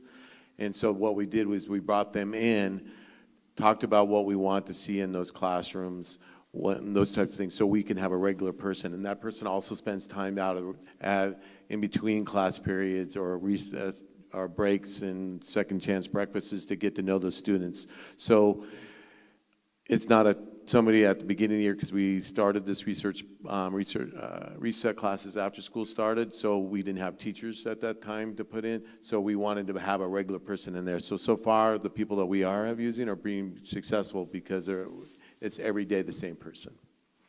Elementary, we do hire teachers to be in the reset room, so they have been very successful. We have one that has a special ed credential and one that does not. To work with those students, and we also add aides in those classrooms to make it more support. How long have we had the elementary reset rooms? I was there when I was at McManus, so over 5 years. And then the junior high reset? Junior high is this year. This year, and Ted, who's our guru of elementary, It says 10 years that we've had the reset at elementary.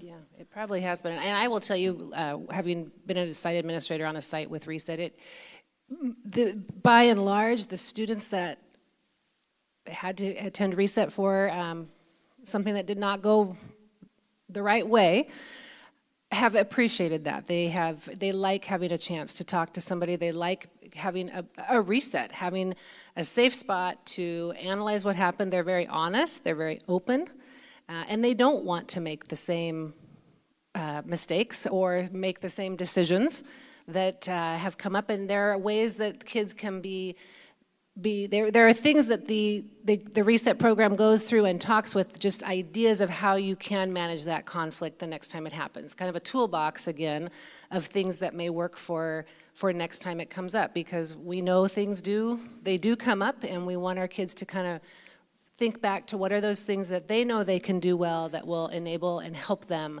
to do what they want to do, which is, not go back to a reset room or get suspended. Kids don't want to do that. They really do not. Yeah, I don't know any little boys who ever would have gone to that elementary reset program. But I do get a strong sense that Mr. Weaver, who ran it a few years ago, did a great job. And I think Mr. Roy also ran it and did a really good job, from what I was able to gather. And that is still in the operation? Mr. Roy is still doing it? No, Mr. Roy is gone. Can't help me with his name. Mr. Townsend is there now, yes. A good resource, It is. for the district, I think, to have a place where somebody can go and, take some time off the road, so to speak, for a little bit and check in with somebody and, get a sense that time for some personal corrective action. Agreed. I spent many a day walking through there, and it was always a great thing to do. Do we have the data or the ability to track the data about the students that are going into reset and not returning to reset, or who are frequent flyers and but never reach the point of being suspended or not? Kind of to know sort of the cumulative success of that, especially as we push it into the junior high level, where we clearly have our highest rates. I know I kept my own site data because I was curious about that, and Tim says that, yes, we do have that longitudinally for everybody. So on the slide before, she talked a little bit about thresholds, and I just want to just tap in a little bit about how really that's an exciting tool for us. It's through EduClimber. And when we're going to be using it with Fidelity all the time, we can set thresholds. And what we talk about is a lot of kids will make a mistake on your campus where it's going to get them in trouble because their emotional bucket is full. Okay, so when they walk onto our campus and their bucket's already full, they've been whatever happened at home or whatever, and as soon as one thing happens at school, boom, they're going to explode, right? Or a kid says something to them, or a teacher says something to them that just sets them off. So thresholds, what they can do for us, we can set it so if a kid has been tardy 2 times, missed a couple days of school and excused, his grades just dropped from a C to an F, or a B to a D, or an A to a C, all of a sudden that's dropped, their attendance is down, they've gotten a few minor disciplines, being a little defiant, and all of a sudden we can see an uptick. We can set a threshold. It says, boom, it sends it to their counselor, to their teachers, and to an admin, an email. Somebody better check in on this kid because something's going on. So we can set those thresholds on our campuses through that where, hey, okay, before we'd wait till something bad happened or wait for a grade, a kid to flunking out. But now we can set these thresholds and say somebody better, one of us or all of us need to check in on the student because the grade is dropping and they're starting to make mistakes on our campus at the small level. So I'm not saying that's going to save everything that happens on our campus, but you can sure get to a student maybe that's starting to build up and where they're going to have a problem. And I think the fact that those thresholds are going to make a difference. And not only does it send an email, it shows the picture. So it's not a number anymore. It's a student. Oh, wait a minute. I know that. I see that student. Yeah, he is in the back row left. I'm going to go in and say something. So I think those in the future are going to make some really good gains for us. These tools are... What did you just say? In the future what? I believe those thresholds are going to make very big gains for us to get to kids before they make mistakes on our campus. So you think, and you guys are enumerating a lot of really positive things that we're doing, are these working? Are we moving in the right direction? in Again, terms our of student suspension behavior, rates or are we moving in down, the our wrong expulsion direction? rates are down. I'm hoping those are some of those things, what the counseling and everything else we're providing for our students are going to make. I'm saying we still have students making mistakes. We got, again, we gave you numbers of kids that are making multiple mistakes, and we still have kids, and we're not getting to all of them, but I'm saying some of these smaller ones are not leading. If we can get to them while they're small before they make big mistakes is where we want to try. I think these things are going to be helping before some of them make big mistakes. So at the big picture is our rates are going down, or we're trending down for suspensions and expulsions. But and it's not really a but. And the first set of slides was the survey from our staffs that are kind of raising some flags about their concerns. And so my interpretation of, the, what is it, the 207 students this last year that have been suspended at least once, that we are seeing less broad behavioral issues, but more poignant, severe behavioral issues at the same time. A little bit more intense, but also we are seeing kids showing more disrespectful behavior too, which we cannot. So we have both ends of that where kids, for whatever reason, and it's across the country in our state, that kids are adjusting, coming back from the pandemic, have been a little bit, less regulated than what they have been in the past. And again, that's why we're trying to put all these supports in to get it back to where we are. And again, we are seeing some large behaviors too in our expulsion things and what's happening with kids that are way up here with their discipline. Do we know if we have more, I'd just call them frequent flyers, the ones who have been suspended more than one time now than we have in the sort of recent past, or since you've showed the data, or we don't know that, we can't parse that out necessarily? We could, we just don't have that in front of us. I think Tim today was just showing me what this year's frequent flyers look like. It was how many it was, because I really wanted to know, and I asked him, is it the same group of kids making the same mistakes? Because a lot of times our students and our student groups are telling us it's the same group of kids. I just wanted to see if the data showed that. That's kind of where I think my mindset is going to, also hearing just all of it. And then the follow-up question is next steps to address that very much more like specifically, and what are we going to do about it? Briefly, can I just interject that, one of our key goals for the board, we have 4 of them, it relates to positive climate and school culture. And if you've got somebody around who's a frequent flyer who's just putting pressure on everyone around them, that in my opinion, even if they weren't doing the infractions that surround, that you can suspend for, just showing disrespect for teachers. I mean, this goes against the grain of what a lot of us remember from our public school experiences. You don't mouth off to teachers and expect to just, be able to continue to do that. Well, recently we've been talking to our administrators, and that's a great point, Matt, is because we do show them these suspension rates all the time, and we don't want them to be, I don't want them not to discipline somebody because we're going to show graphs.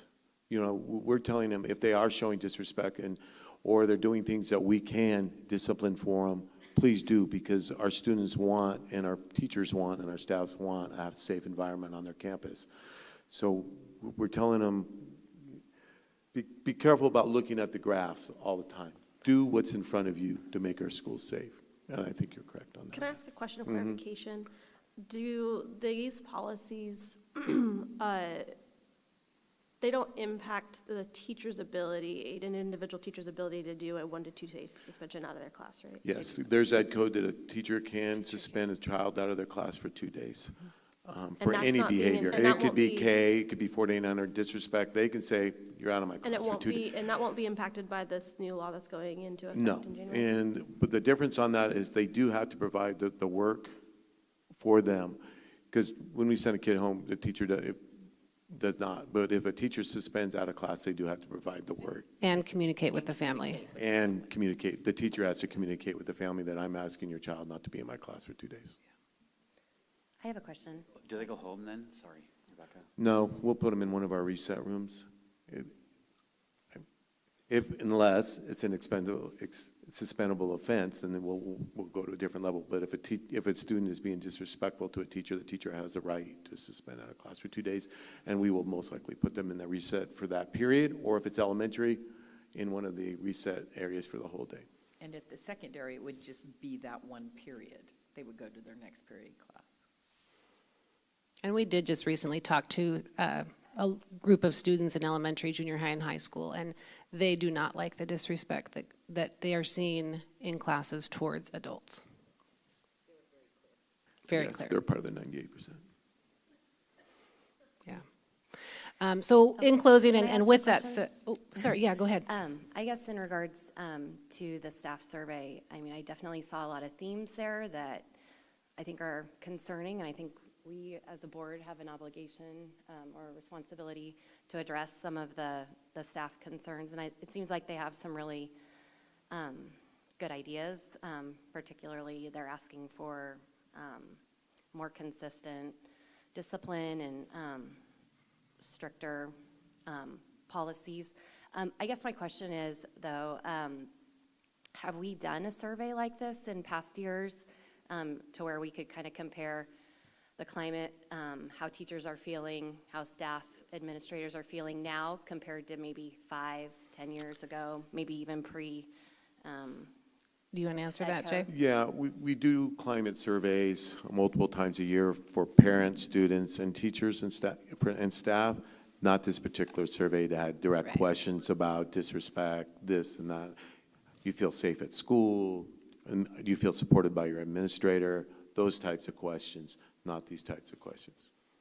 In regards to those questions, it seems like that's one area that they do feel like supported in their safety and with their administrators.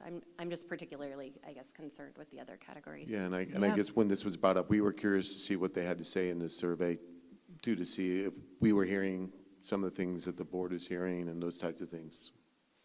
And yes, we are adjusting it with our administrators and our counselors and everything else with this survey. Again, but we don't want to say that these bars mean something. We want you to take care of. You have the right to keep your school safe. Going back to that list of from the staff survey, what do you see as necessary steps to improve student discipline at your school? One of the suggestions or ideas or themes was a tiered approach, suggestions to differentiate interventions for different behavior tiers, and there's a few ways we could look at that, but for example, something that I could see as being a potential issue for our teachers is that 1 to 2 day suspension ability, which is a good tool for when it's necessary, but if it's inconsistently applied from classroom to classroom, especially at the middle school level, that could be really confusing for kids. So is there, some sort of way to train staff a little bit more specifically about utilizing that tool for very specific behaviors? Or I'm not asking that question to be responded to. It's just like, how do you kind of take a little bit of that pressure from the teachers and the confusion for the kids for those inconsistent, class to class policies? Because it is confusing for kids. They can act and say one thing in one classroom, but they can't do it in another classroom, and they're it's a different. It's especially confusing in junior high, obviously. Yeah, consistency and fairness and everything else is always the key. Again, going over the reasons, like talking with the junior high faculty about, hey, the reasons why we're putting these reset rooms into your school sites is for these reasons and why we can put them in. We don't want, we want to be able to do, give that support. And so the teachers, again, one of the suggestions was to have reset rooms, and right before we put the survey out, it's when we were implementing them. Because we were hearing that from other school districts that they were also doing, and we were able to find some funds in our Title I funds to add these.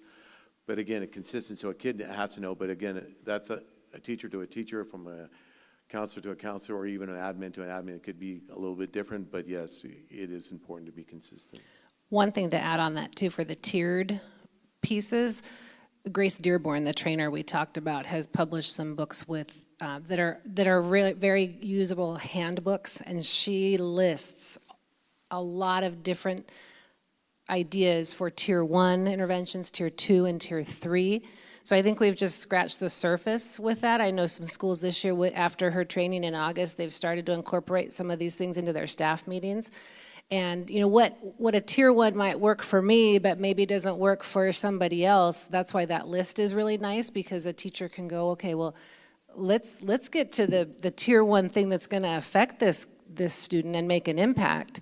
Because again, just one thing may not work, will not work for everybody. We know that. So I think the more people get into using and utilizing those ideas could be helpful to what you just mentioned.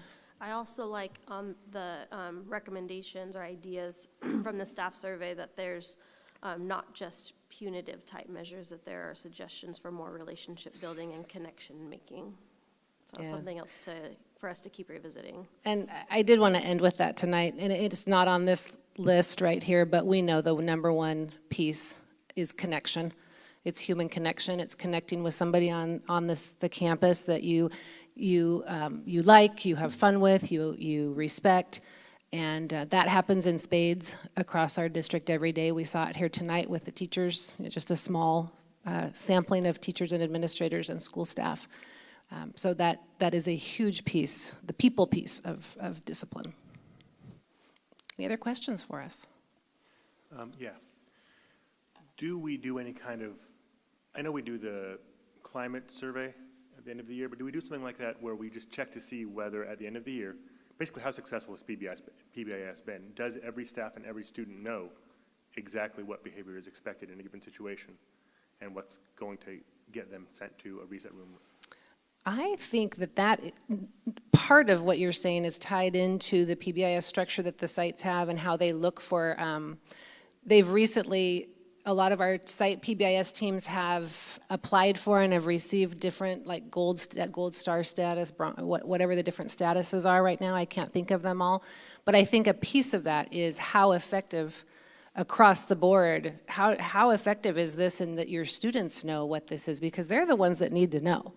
That explicit teaching, and they need to know what it is so they can know how to make those good choices. That's one of the big goals So I of do PBIS. think it's woven in there. I am not an expert in that at this moment in time to tell you, but I do know people that know more than I do about that. Yeah, Jessica Capon, who's our PBIS coordinator, she's also assistant principal at Chico Junior, but we give her release time and hours to work with all of our staff and our PBIS teams. So they're constantly, constantly working on what's the next steps, what are things that we need to change, and all those types of things. She just did a PBIS training about a week and a half ago where she had all the teams in there. And again, we're also bringing one of the main PBIS people out of Oregon coming down to work with Jessica Capon and our PBIS teams about different steps and next steps for the different types of behaviors. So we're continuing trying to improve and grow with our PBIS and looking at them and were they working or not. Yeah, so anecdotally, there was, some staff that had expressed last year that they felt like PBIS wasn't working and that it was almost regressive in some ways at the middle school level. So what I'm hearing you say is that it's kind of an evolution based on those types of feedbacks and kind of exploring. Yeah. We have some schools that have very much embraced it and are doing well and are platinum, and we have schools that just aren't there yet. So it is a work in progress for sure, and will vary from school site to school site. Can I ask a few more? I've been saving them up, sorry guys. So there's about 24, 25 students, you said, who have been suspended 3 or more times? Okay. Do we have a specific plan for those students? And that's a really small number, given how big we are. Once a student hits their third suspension, do we have something in place that, hey, this is exactly what we're going to do to make sure this doesn't happen a fourth time? Yeah, again, we have to use our restorative practices and those types of things to work with the student, but it also depends on what they're getting suspended for. If it's A1s, which it could be a fight or a threat, versus they've been suspended 3 times for profanity. So one of the things we would be different. I mean, if it's the fights and the big three we're talking about is expulsion. But if it's the profanity and the smaller suspensions that are not getting them to an expulsion type of thing, yes, and that's when, again, I believe that the counselors, our MTSS coordinators, our SBIT process, they'll bring in the teachers, the counselors, to talk about the student, what's working, what's not working with you guys with this student, what's our next steps, what's a tier 1 intervention we could be doing in our classroom for the student, tier 2 outside of the classroom, check-in, check-outs every day with this student. So we'll assign possibly an admin or a teacher or a counselor to see that student first thing in the morning, check with them at the end of the day, those types of things. And do we track those students year to year? Are we going to be able to say next year, hey, last year we identified these 25 students? Are they still getting multiple suspensions next year?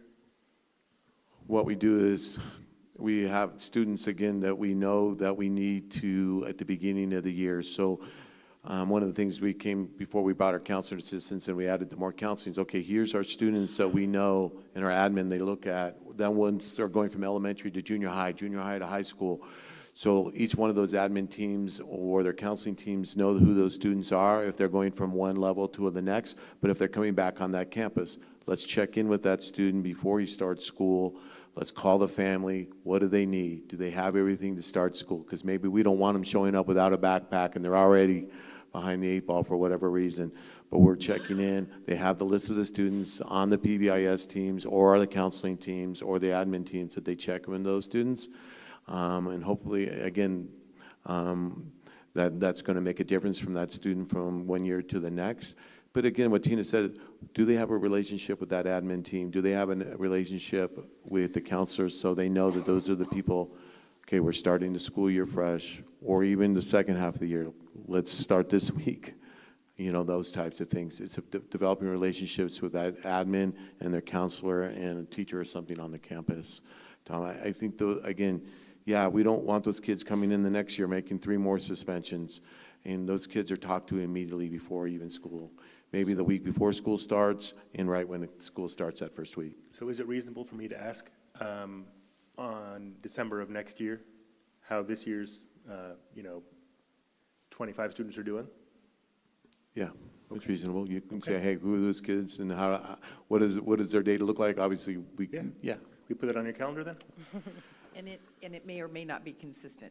No, absolutely. I just want to know. I just want to make sure we're tracking, following those kids, because those are the kids who, if they're getting in trouble repeatedly for more than 1 year, they're looking at getting in trouble with the law later on. I mean, right, these are the kids we can see a pattern that's going to be bad for them. And likely, Yeah. And again, may So I already want to be make in sure, trouble with the can law. we actually do something? And if what we're doing is not working year over year, then we need to really look at that and make We sure we can have do some that, plan. yeah. I told you, we can do that with EduClimber now. We can track a student and it shows the student's picture.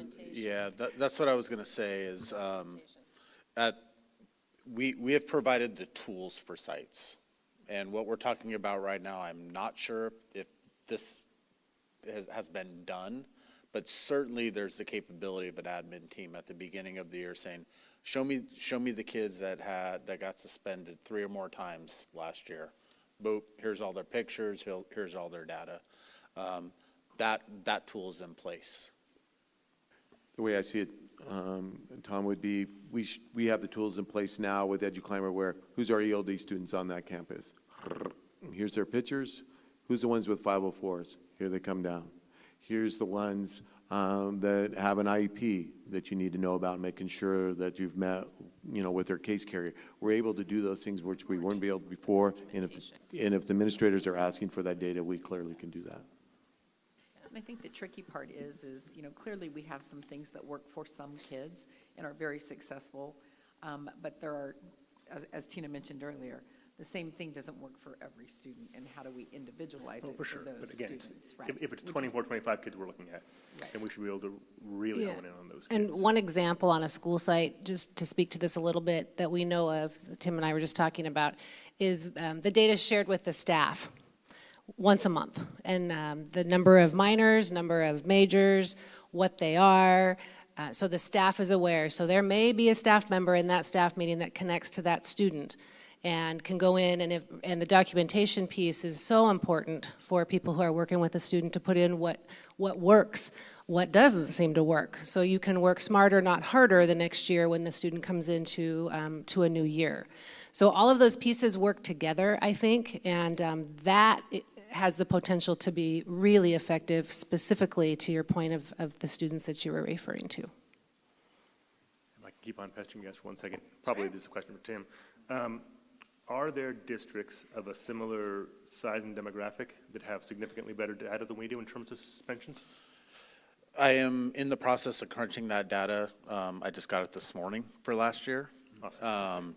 And working like crazy on that right now.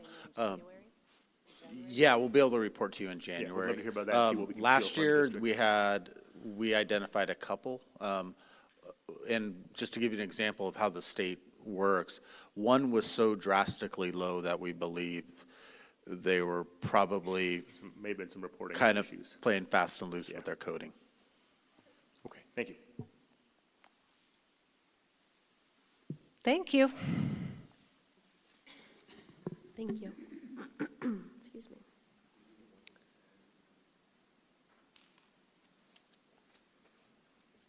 I don't think we have public comment on this item. We do not. Okay.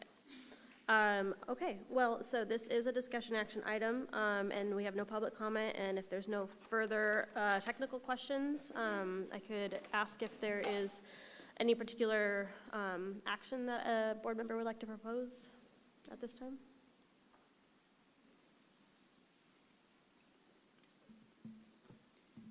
Yeah.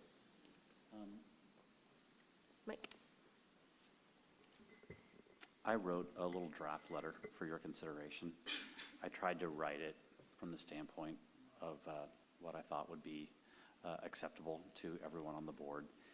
It's just a letter asking the state, that would be the governor and the legislature, to restore some ability of staff to suspend for defiance in the vein of improving school climate.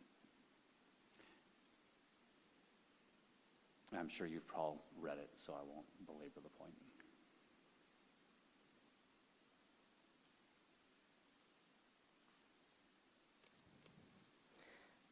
I read it, yes, and I generally like it. There's some language I would like to see revised, if that would be a possibility. Sorry, hold on really quick. So is that a motion to put this forward? Sure. Sure. Yeah, I move passage of the draft, but I'm very open to any kind of friendly amendment. Okay. Sorry, go ahead. Would you like to second? I mean, I don't know if there's a way in this moment to friendly amend. I mean, there's a lot of language here and things of that nature, but. If you were to second it, then it would be on the table for discussion, and Yep. we can talk Okay. about the contents. Yeah, I second it. Awesome. Okay. Discuss away.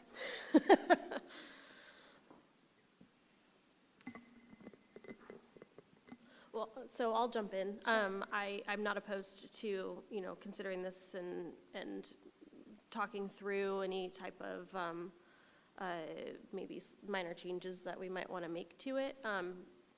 Probably not tonight necessarily, but if we came back just kind of prepared to have that conversation. So where I kind of going back to, yes, teachers can suspend still for up to 2 days at a time. So at least that's still an option, but it doesn't always mean that that's going to happen. It is punitive, and so teachers don't always like to do that, and it's applied inconsistently from classroom to classroom, especially at the secondary level.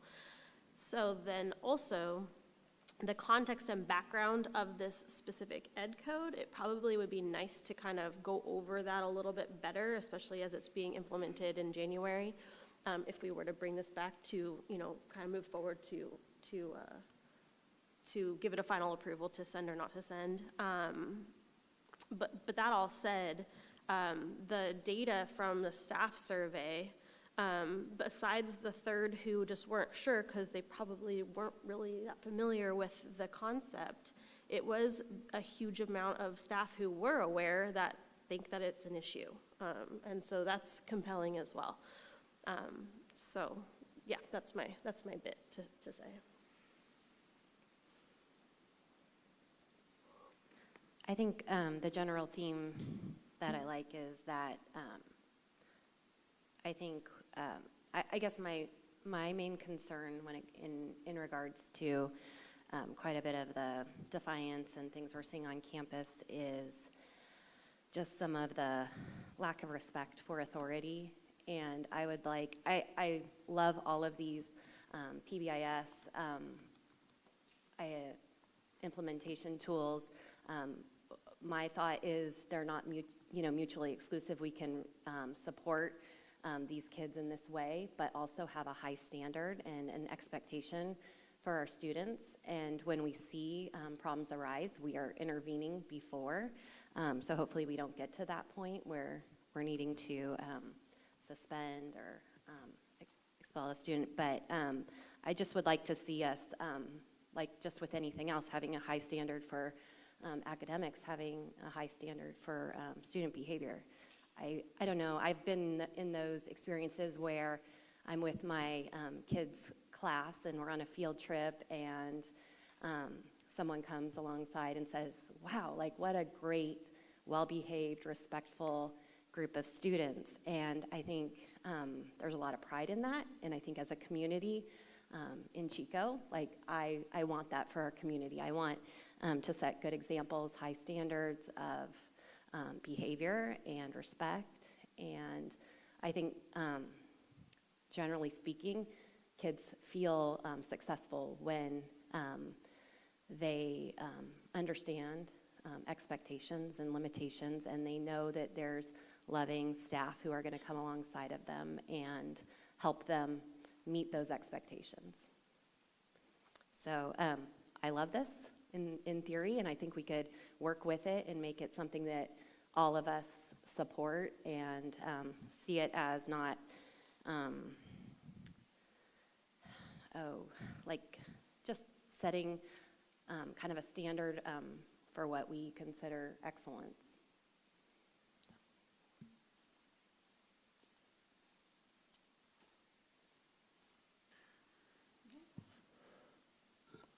Thank you. And I understand, you know, what you're trying to accomplish here. I think we have accomplished what you've stated internally within Chico Unified. This is what we said we wanted from our students.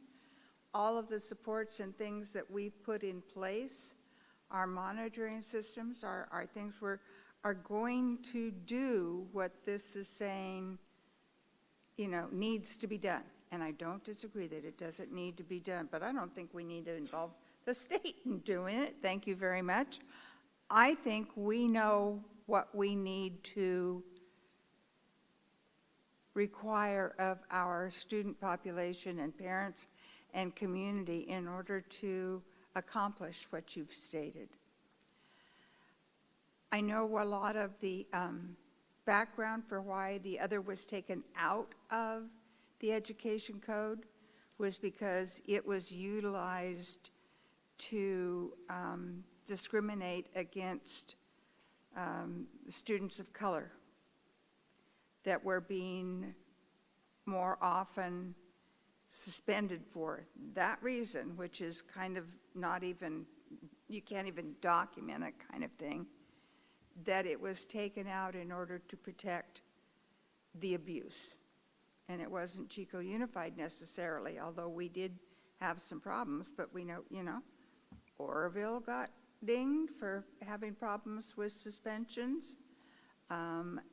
Oakland, a lot of districts were not doing what we're saying we're going to do, which is put in effective tools that treat to the problem directly with a strategy for helping students make better decisions. So I absolutely understand, you know, why you drafted it, and I know that what we're going to do is going to, in effect, accomplish what you're stating we need to do, because that's all good stuff in there. But the one downfall is, don't turn it back over to the legislature and the state. We've got it. You know, Chico Unified, we've got it. And I mean, it doesn't seem like the staff agrees. I will echo that. Our staff's tired. They're really tired, and they're feeling pretty beat up.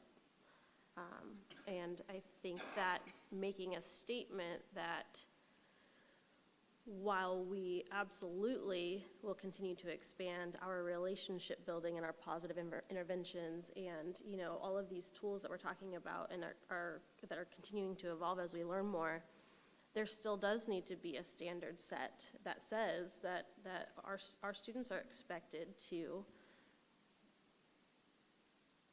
behave in a way that is conducive to a safe and positive learning environment, just like it was stated. Well, and on that note, I would be curious to know whether our union partners have any feelings about whether or not this letter should be sent.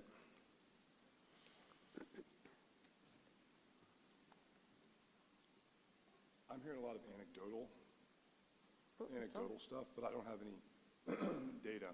And actually, the 385 number is a strange number to me for a response rate out of 1,600.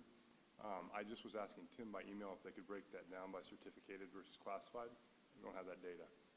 If it was 385 certificated, I think you're seeing something significant.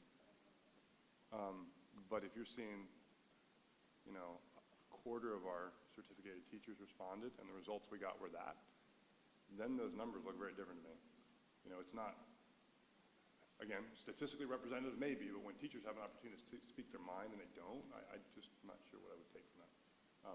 However, I would say that the single thing I hear most from teachers, anecdotally, is a lack of respect in the classroom. Low-level behaviors are difficult to discipline for. And our students are saying that too. Thank you, and I'm sorry to put you on the spot like that. Thank you.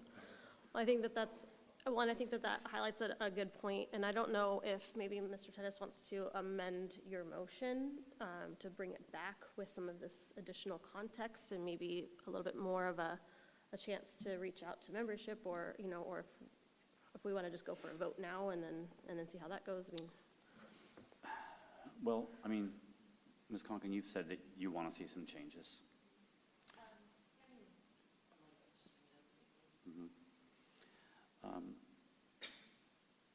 But you don't know what those are right now, and I can understand Give that. one Not example. everybody's an editor on the fly. Yeah, no, I mean, just one simple example, second paragraph towards the end. Discipline students for bad or disruptive behavior. I mean, it just may be like some more, in my opinion, appropriate language, maybe inappropriate versus bad. I don't know, just some simple changes in language. Yeah. And not taking away from the theme at all, really. and I might be able to also do a little edit on the fly and, you know, be okay with it, but what I think I would prefer is to be able to give the context and kind of go talk more about how this came to be, this new policy, and maybe if there is more information we can get from our boots on the ground. Yeah, and I'll say I feel stronger about this after the presentation this evening. So I came into this liking it, and after the presentation, I feel like I love it. Maybe I could just get like some sort of good faith intent from you to put it on a soon to occur agenda, perhaps the next agenda. And then I'll just take another crack at the draft, maybe interacting with, you know, maybe kind of an ad hoc situation, either with you or with Ms. Conklin.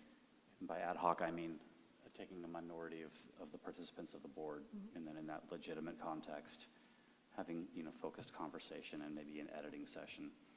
Would you want that to be you or Ms. Conklin? Okay. And you don't need A lot going on. Just trust in Caitlin. May I make a substitute motion? Yeah, yes. I move that we bring this draft letter back at the next regular meeting after getting input from board members and unit members. Is that reasonable? Yes. Okay. Can I get a second on that then? I'll second it. May I Oh. discuss? I still the first, come on, wake up. No. That's it. Oh, I'm sorry. It's okay. I was trying to get back to the first two paragraphs. that talk about where the letter's going. I absolutely would support our drafting this as an expectation statement. But where we're sending it, I don't agree with. Why? Because they need to hear what their policies are doing to the classroom. Sometimes our legislature is so disconnected from how their decisions make an impact to our staff and our students. And they need to hear from us. They don't hear from us enough, I don't think. I don't think that we have enough lobbying that happens. I think that, making a statement about something that we know is going to directly impact our students and our staff in a negative way it's something that is within our purview. And is really kind of what our task is to represent our community and our students in our school and send that up to the powers that be. Did you have something to add, Charlie? Sorry. If it's okay, yeah, I would say that, one, our members would very much appreciate any support that you're offering, because this is definitely an issue. I also did refer this up, I don't know if you're familiar with our CTA governance structure, to our board member, our CTA board member, who represents 14,000 teachers in North State, and his response, because what I wanted to know was, is CTA working on this at the state level? Is this something that is being discussed elsewhere? And as you might expect, yes, it is being discussed elsewhere. But the only response I got at this point was there's nothing concrete happening. So with that in mind, hearing from local communities may be something that would be appropriate and helpful. I think it's a very fine line to walk, because on the one hand, yes, we do want to support our teachers, and this is clearly a problem, and people clearly know it, and we have really hard data on that. But what Ms. Robinson said is also true. The impulse for 48,900K was pretty clear bias in terms of how suspensions were playing out across the state. And we're not immune to that. I'm looking at our state dashboard right now, and you see that the very high suspension rate is African American, American Indian, foster homeless, and student with disabilities, right? And a lot of times, and again, same way we talk about how most of our students, 98.3, 98.7 of them, are doing the right thing all the time, our teachers are doing the right thing almost all the time, and they're all trying to do the right thing all the time.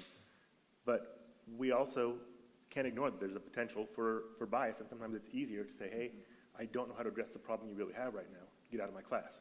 And that's not what we want to do, right? What we need is a more comprehensive system for both maintaining order in the classroom so learning can happen, while also making sure that we're addressing the root causes of those. And I do think that 4,900K is probably too big a step in the wrong direction, but yeah, so it's worth sending this letter, I think, but the solution is going to be long and hard fought, I think.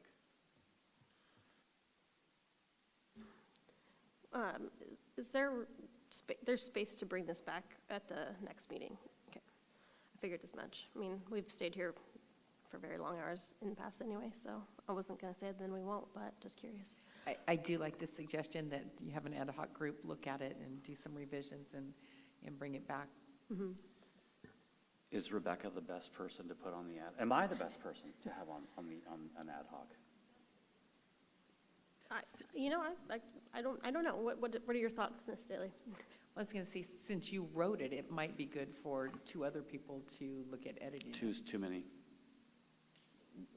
Without you. Oh, yeah, right. Thank you. Wasn't following you there. Exactly. Sorry.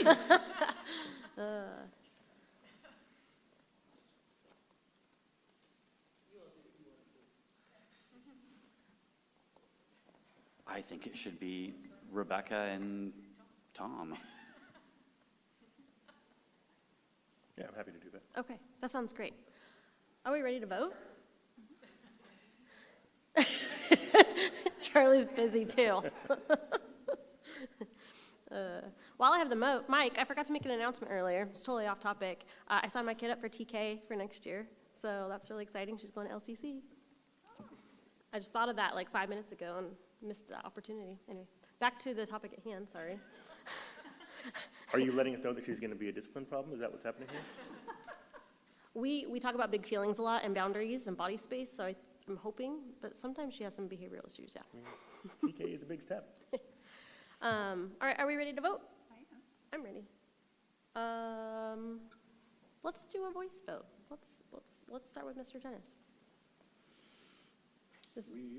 I make a motion that we form an ad hoc committee consisting of Rebecca Conkin and Tom Lando to review this draft here and I guess propose changes to it that will be either submitted as a single collaborative effort. They might each choose to submit their own drafts, a Conkin draft and a Lando draft. That's fine. And then this draft in its original form, or some future form could be submitted, but yeah. Could we add That's my with motion. with a little bit of additional context about the law, so a little bit Okay. snapshot of Information from staff. Thank you. And then Charlie can be more Yeah, prepared. I believe Kelly just for asked more for statements. Charlie to take a shot at it, and we call it the Snyder Cut. Oh. So I guess somebody needs to second that. I'll second it. Oh, Rosia, you're following this motion? You got it? Can you type fast enough? Yeah. It's a good thing we're being recorded. Yeah. All right, so we have a motion from Mr. Tennis, I'm not repeating it, and a second from Member Robinson. And we'll start the vote with you, Mr. Tennis. Aye. Dalby, aye. Robinson, aye. Conkin, aye. Lando, aye. All right, it's unanimous, it passes. We'll bring that back in January. And with that, let's go on a 10-minute break, please. Break time.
All right, we are reconvening to our regular session. We were on a break.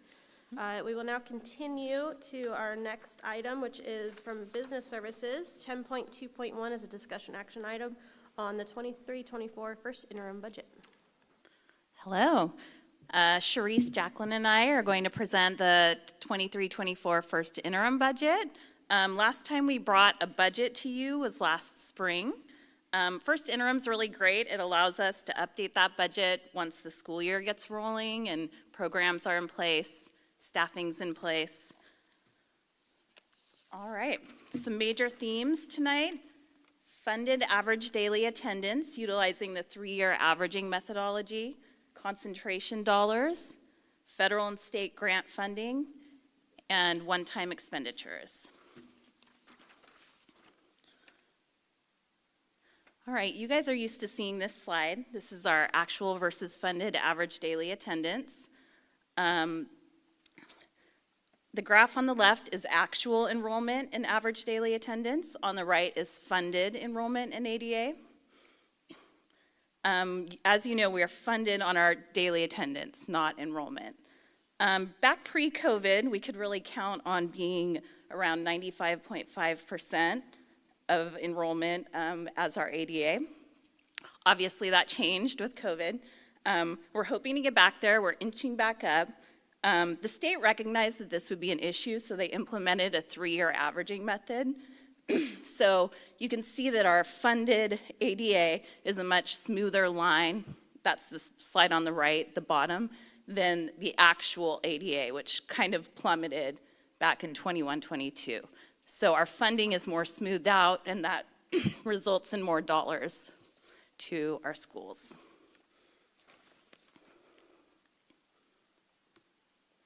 All right, this next slide is unduplicated pupil percentage. This is kind of a new slide for our district.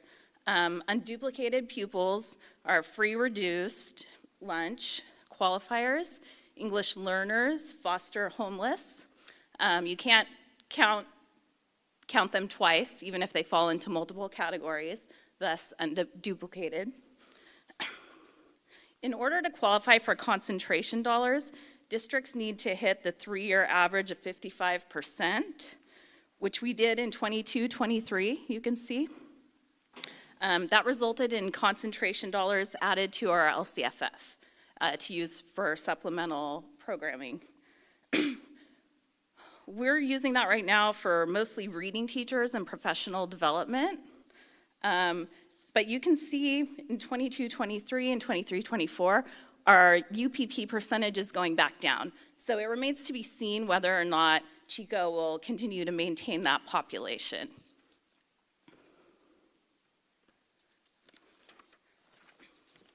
All right, this is a new slide as well. This is some funding from major grants that we are working on right now.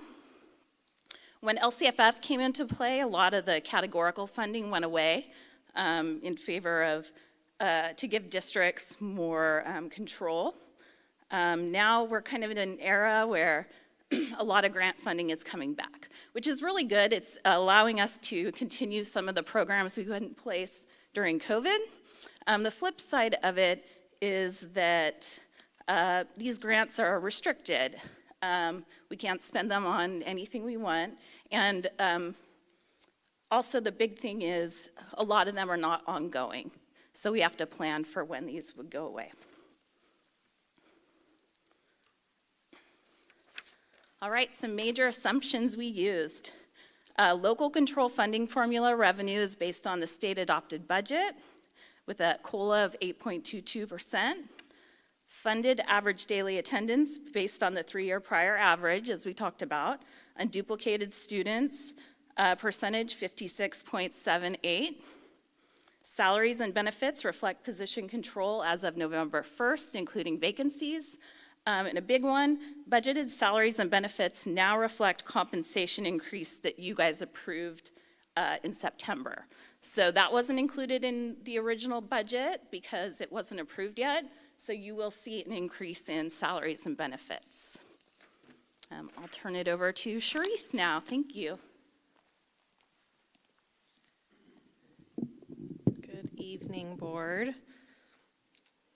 Okay, so this chart is a comparison of the original budget that we brought to you in June and the first interim projections that we're bringing to you this evening, and then the difference between those two categories. So this chart is a summary of all unrestricted comparisons, and then we're going to break down what those differences look like in each category here in the next few slides.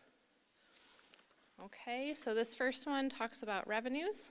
The big decrease in the LCFF revenues, that has to do with a lower unduplicated pupil percentage.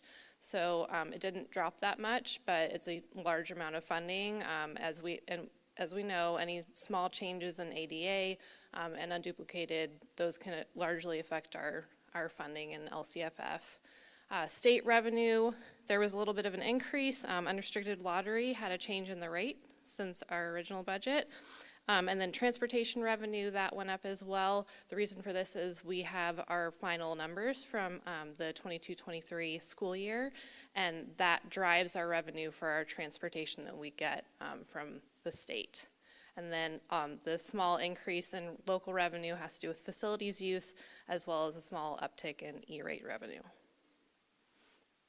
Okay, so this pie chart we bring to you guys just so you can see how much LCFF affects our unrestricted revenues.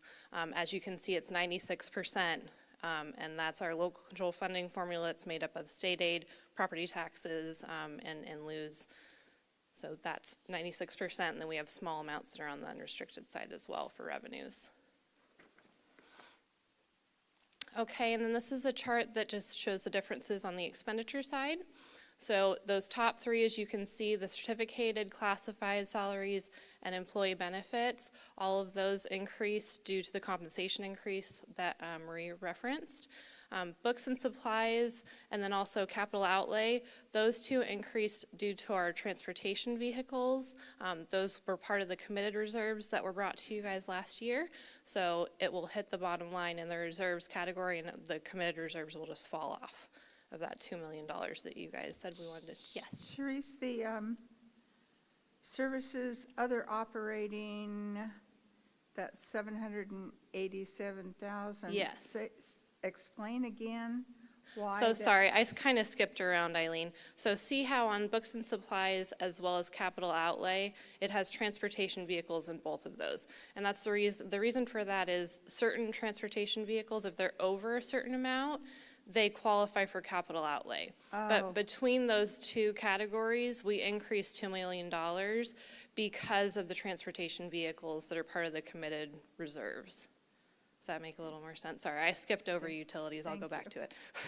Okay, so the service is another operating decrease due to utility costs. At this point, we have better trending information, and so that decreased in that category. And then the other outgo is we have a lower enrollment in our Butte County Community School. Okay, so this chart just shows all of the unrestricted expenditures as well as our special ed contribution. And as we've stated in the past, those four green categories, those are mostly made up of salaries and benefits, and that has to do with staffing. So Chico Unified, most of our expenditures come from staffing because we're in the people business. So that's what the breakdown is on this chart. So that's 88% of our total expenditures comes from special ed contribution as well as the salaries and benefits. Okay, and then this last difference, or this last description of the breakdown of the unrestricted. So we have transfers in from other funds.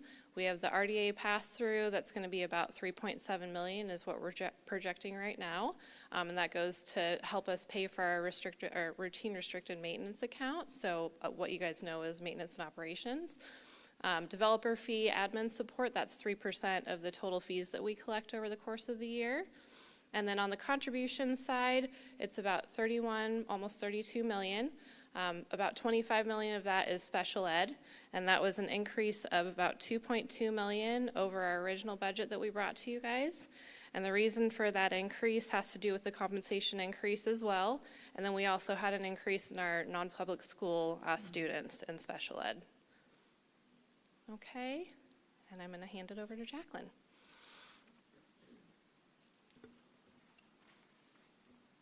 All right, so as Sharice and Maria talked about for the current year, the other thing we always do is do a multi-year projection. At December at this point, we're starting to talk about the program for 24-25. So in our multi-year projection, we use historical enrollment to kind of project future enrollment by cohort, by grade. Right now, we are still being funded on a 3-year average. The hope is if we can continue to grow, that we'll actually be funded on current year, but we're not quite there yet, which means our enrollment isn't where it was pre-COVID, essentially. I do want to point out that our multi-year projection as of this evening is based on the Department of Finance's COLA projections at 3.94 for next school year and 3.29 in the third year. We are getting notification from the state that that COLA is definitely softening, and the anticipation that COLA will not nearly be that high when the governor comes out with his proposal on or before January 10th. The other piece I want to speak to on here, rather than read all this, is the very bottom one. We are backing out in 24-25 one-time expenditures of which we had a significant value this year. As Sharice alluded to, our transportation department instantly started ordering once the board approved the $2 million to get vehicles so that we could actually get them in the door related to diesel emission changes. We wanted to get on those early. There was also some IT infrastructure that were one-time in nature as well. So because they're one-time, we don't want to carry those forward into future years, so we decrease those in the out years.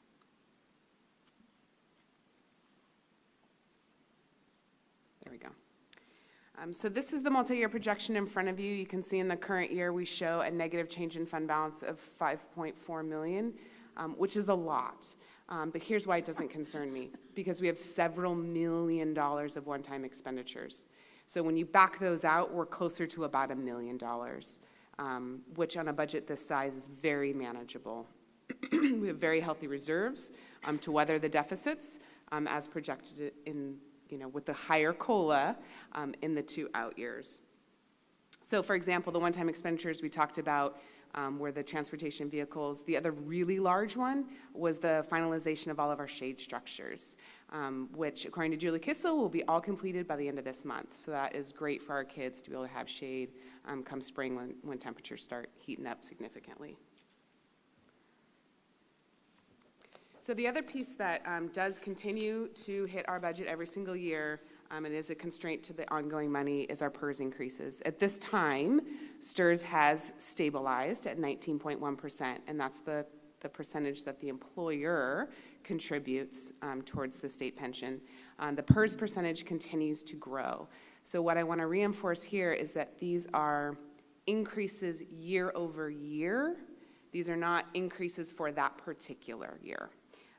So for example, in 22-23 it was 1.4 million, and then in the current year it would be an additional 840,000, and next year an additional 500,000, right? So these compound on top of each other because of the increasing rate, which is the very bottom line. So right now they're projected in 25-26 to be over 28% on the employer contribution related to PERS. So it's definitely a constraint on our budget, but a reality of having PERS members as part of the school district too. So that's part of the managing that we'll look at going forward. Cash is going to be really, really important, I think, as we see softening in the state revenues with the governor, as they have in the past done deferrals, cash deferrals, which is a way for the state to make a cut but not really make a cut. They say, here's the check that we owe you on June 30 and we'll pay you July 6th. It's only 6 more days, right? But the state can say that that's an expenditure for the future year and therefore it's a cut in the current year. So it'll be really important that we really monitor cash going forward and keep a strong balance there. Obviously, as we're deficit spending, that will go down. So that would also be part of the managing piece. But very, very similar trends year over year. November is always our hardest month. We spend all our money and then we get property taxes in December. And so that's where we see that big spike, and then we typically see another spike in April. So the good news in all of that. But going back to that one slide there. Yeah. Let me see if I can. There we go. The projection doesn't look very favorable. And that's because we're deficit spending over $5 million for the current year. Then that will stabilize out as we control the budget, but the pattern will be very similar, starting out spending money over the first 5 months, December spikes with property taxes, and typically federal reimbursements related to our title programs come in the second half of the year as well. So right now, we're basically right in the middle of the table right there, right? And so our cash flow is going down. Right, because we're spending more than the definition of deficit is you're spending more than what's coming in. Which is right about when school will end, you know, that's right about there. So what will that look like? I mean, it will look like we're gonna be operating in the red at that point in time. Am I not reading this correctly? No, because it's just lower than previous years. It is lower than previous years because we're deficit spending. We're spending more than we're bringing in. But we will still project to end the year with $50 million in the bank. Okay, all right, thank you. Yeah, so the left axis is all positive numbers. I got you. The concern would be if it dipped below 0. Oh. Okay. Is there a secret to this? There we go. So the good news is we have to self-certify, and I'm happy to say we are self-certifying a positive budget, which means we can make all of our obligations in the current year and the 2 out years. So after the board takes action this evening, we will submit all the required documentation to Butte County Office of Education by December 15th, which is required by Ed Code. So next steps, more importantly, where do we go from here? So like I referred to earlier, on or before January 10th, the governor will be coming out with his proposal for the 24-25 school year. We already know that there'll be a softening of statutory COLA. The Legislative Analyst's Office came out and said that as a result of lower state revenues, the 3-year deficit is about $68 billion from a state perspective. So we don't know at this point what that will mean for Prop 98, which is the funding for K-12 schools, and where the governor may choose to put his priorities on what aspects of Prop 98 will be funded and what would not be. So we'll certainly be looking at that. Continue to monitor enrollment in the current year, but more importantly, look at attendance of the current year, because ultimately that is what we are funded on. And then we've already started conversations regarding 24-25, but we'll be in active conversations with Jay and his team related to what does that look like, given the feedback from our community meetings, as well as looking at our LCAP goals and that plan that will go forward at the same time as our budget. And that's all we have this evening. Is there any questions?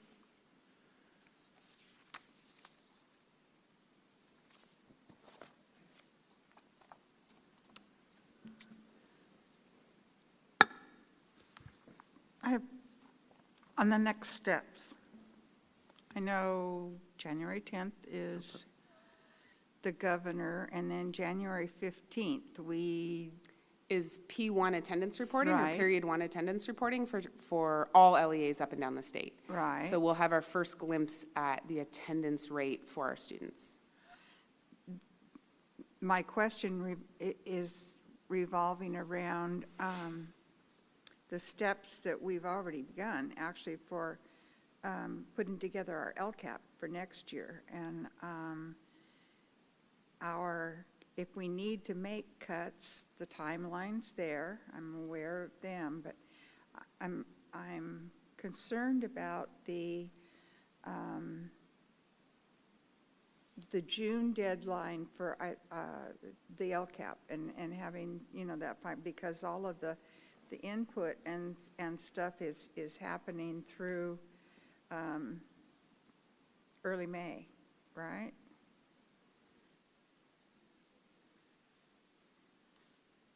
Yeah, we'll be doing those meetings through March and through May. And then, again, those are recommendations from our community and what we want to keep.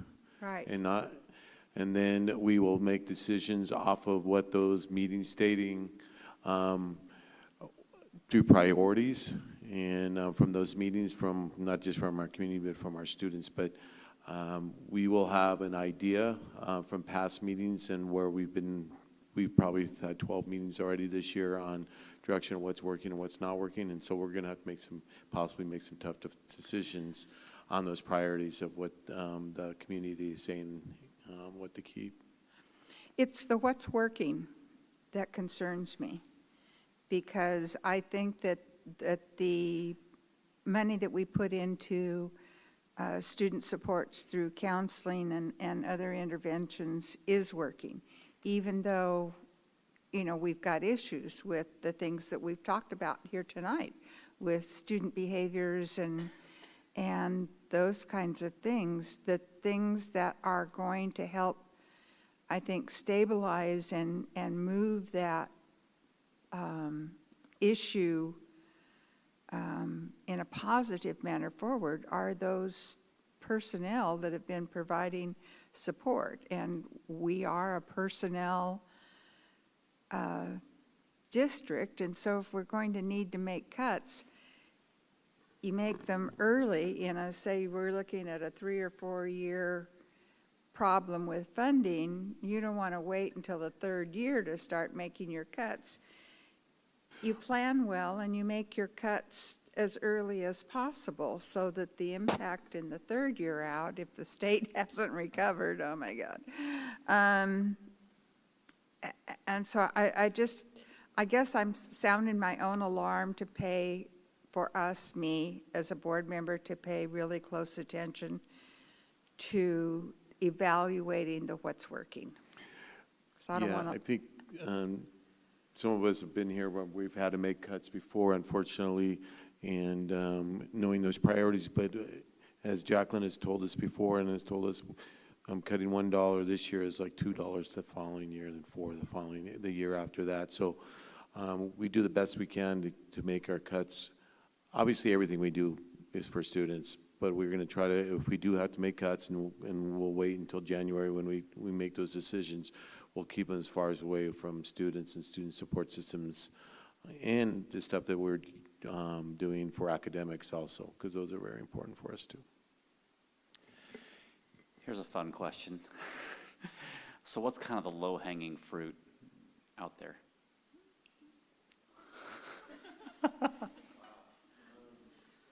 I think we need to have an opportunity to look at that a little more closely because, again, we've just begun these discussions, and I really don't want to send shockwaves and alarms out there where anybody thinks, oh my gosh, there goes, you know, X, Y, or Z. But Eileen, you are absolutely right. Come June 26th, which is our last board meeting, where we have to approve the LCAP, it does have to align with our budget. So, you know, it may not be the same. But we're not going to get there by just saying, oh, goodbye to this. It's going to take a thoughtful approach and some time. At that point, we'll be making some honest conversations if we do have to make cuts with our community in those LCAP meetings, and saying, okay, these are things that we have funded before when we were, you know, we had a certain amount of funds, but if we are going to make, you know, cuts, we're going to need your guys' input also. But again, as timelines and that we have to meet in March, make some very tough decisions before those meetings. What I know we can do between now and the January conversations is be sure that we have our processes and protocols in place.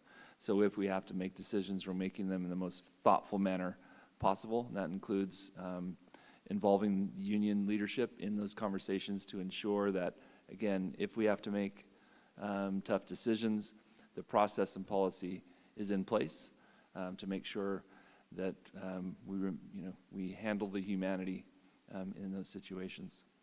We've been very fortunate to have that growth mindset when it comes to our grants. So we are able to protect some of our main things that you're talking about when it comes to things that are working for our students. But again, we'll have some other things that we'll continue. Michelle Bunch and the team that's constantly through community schools and other grants that we're looking at to try to keep some of those support services through grants. But again, we'll come back after the January 10th to 15th to try to figure out what our next steps will be. And then, as always, we're always back in March for second interim, so that presentation will incorporate anything proposed in the governor's budget that comes out in January. So that's statutorily required as well. Yes, and hopefully our attendance rate is up, which would always be a great thing. Not only fiscally, but certainly, kids aren't learning when they're not in school, right? And so we need kids in the classroom to be learning. So it's win-win from my perspective.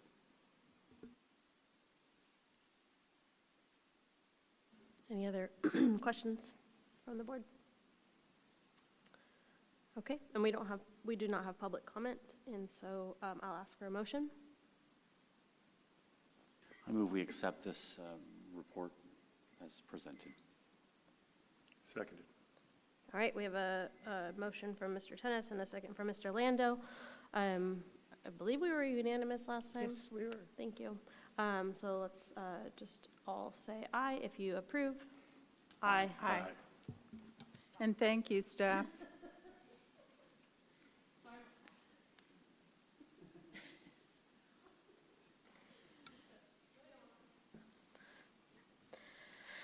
Thank you, by the way. That was a good presentation. Sorry. I was in my own head about taking too long.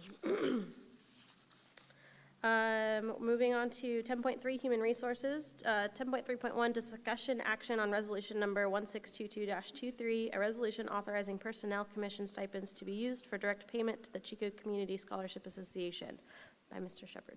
All right, thank you, President Dalby. So before you is a resolution essentially to recognize the generous willingness of our Personnel Commission, who essentially are in a position to monitor and sometimes mandate some of the ramifications of us being a merit system within the classified division. And I'm going to name them, even though they're not named in this resolution, because I think it's important for the public to understand the commitment the Personnel Commission members make to ensuring that we implement policy with fidelity. So we have Gloria Bevers and Scott Jones and Beverly Patrick, who again are willing to generously sacrifice the stipends that they deserve to support the Chico Scholarship Association. So the resolution before you is to recognize their willingness. I do need to point out, and I would hope that any motion that's made will include a change to the date at the bottom of the resolution, as initially proposed to be presented during the November 15th board meeting. And sitting here, I realized that it had not been amended to reflect tonight's board meeting date.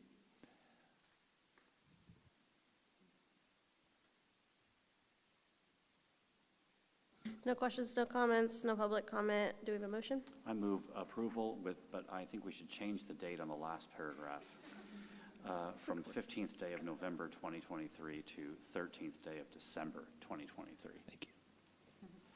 I'll second that motion with thanks to the Personnel Commissioners that they meet at least once a month. Yes. And there have been times when they've come in more often, and they have a lot to do. They do. There's a lot involved in approving the stuff in that department, and I appreciate their work. All right, with that. And they don't get paid for doing it? No. This is the stipend that you would be authorizing be donated to the Chico Scholarship Association. Yeah, and it's really big-hearted of them to donate that much time. No, you're good. Okay, with no further discussion, I'll call for a vote. All those in favor, please say aye. Aye. Aye. It's unanimous. Much appreciation to them for their generosity. Next is 10.3.2, discussion action on resolution number 1623-23, elimination of classified services and ordering layoffs in the classified service for the 23-24 school year. Thank you, President Dalby. So as always, when we have a reduction in positions, specifically this one is for KUMA non-represented members. They're not represented by CSEA. And when we are in a situation where there's no longer funding and usually no longer a need, we bring resolutions to the board as we did 2 months ago and the month before that, requesting that these be eliminated.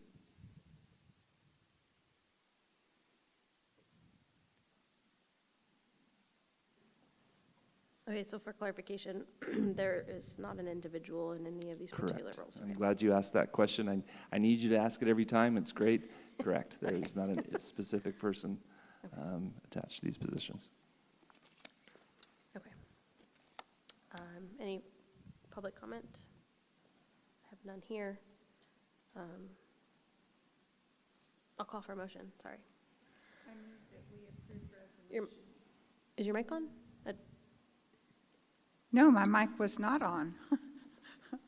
I move approval of Resolution 1623-23, the elimination of the 3 designated positions.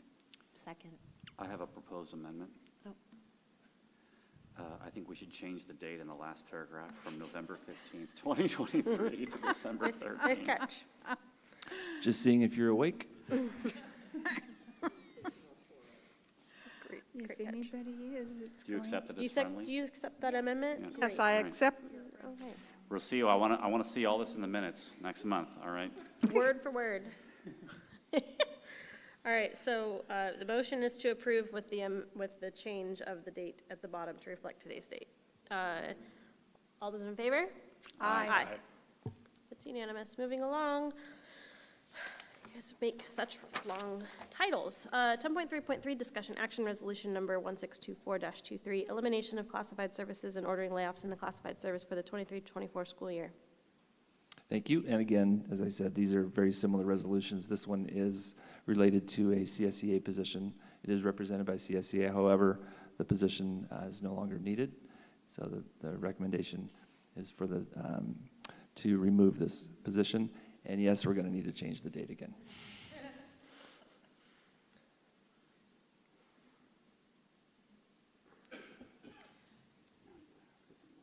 Yes, I understand my order. I was just looking at the attachment. There it is. That was weird. Okay. And so this position isn't needed somewhere else? Correct. Okay. Typically in these situations, my understanding is that these positions are really small pieces of someone's position, and we add to that position, so the position itself grows, and so we eliminate the smaller piece. Mm-hmm. Okay. With the date change. With the date change. Yeah. I'm going to move approval that we approve this as it is, but with the date change for today's date. That was horribly worded, so I'm going to trust Rocio to make that make more sense. Second. Seconded by Member Tennis. All those in favor? Aye. Aye. Aye. And then the next item is 10.3.4, discussion action, updated 24-25 student calendar. So again, thank you, President Dalby. So there are 3 changes to the calendar that was approved actually a couple of years ago. We realized after reviewing the calendar in a little more detail for the 24-25 calendar year, I want to make sure people understand that the start date of the school year was incorrect. On the previous calendar, it was, I believe, August 15th, and it's actually August 19th, to make sure we get the right dates. We did add the district-wide staff development dates. Those are in green. Those weren't on the previous calendar. And we also added, we shifted, because of the date, the first day of school change, we shifted the elementary minimum days, which are in the light blue. We shifted those a week. So we have those 3 changes to make sure we accurately represent what that school year should look like. I got a question. Are there any fewer in-class days with these changes? There can't be. Okay. Yeah, the student, or excuse me, the teacher contract requires the same dates. If I'm interpreting your question correctly.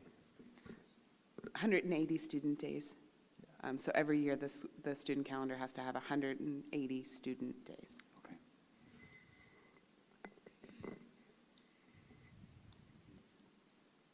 Okay, so seeing no further questions and no public comment, do we have a motion? I move adoption of this calendar, the substantive change being that the first day of next school year will be August 19th. Second. Okay.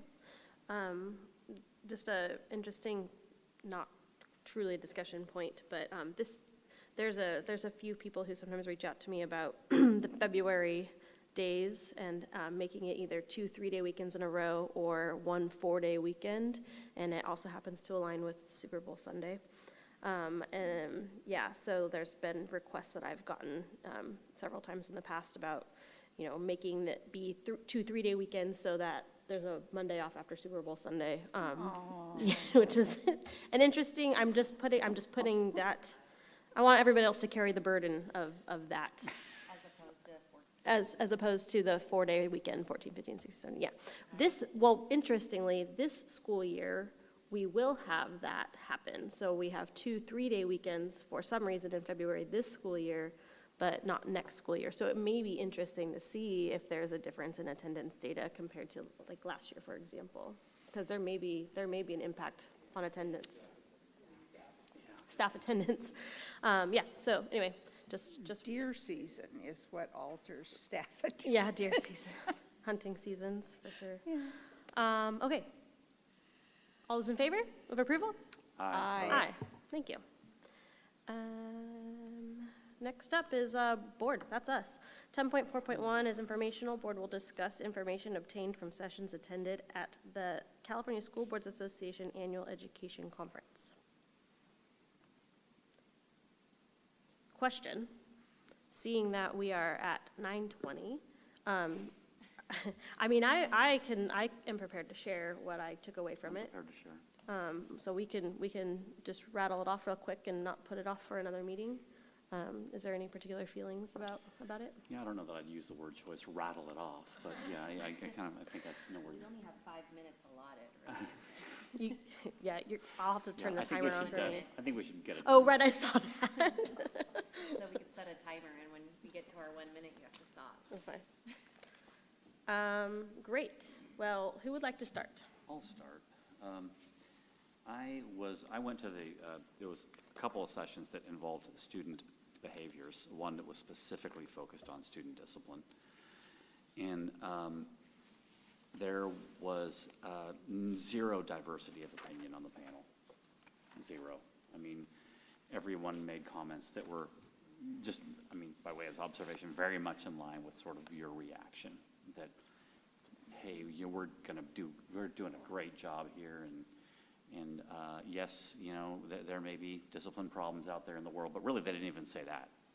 They just said, there's just really great things you can do to help control student behavior, and they were all in the vein of, just sort of positive reinforcements and, just the tiers of things that are valuable, but there was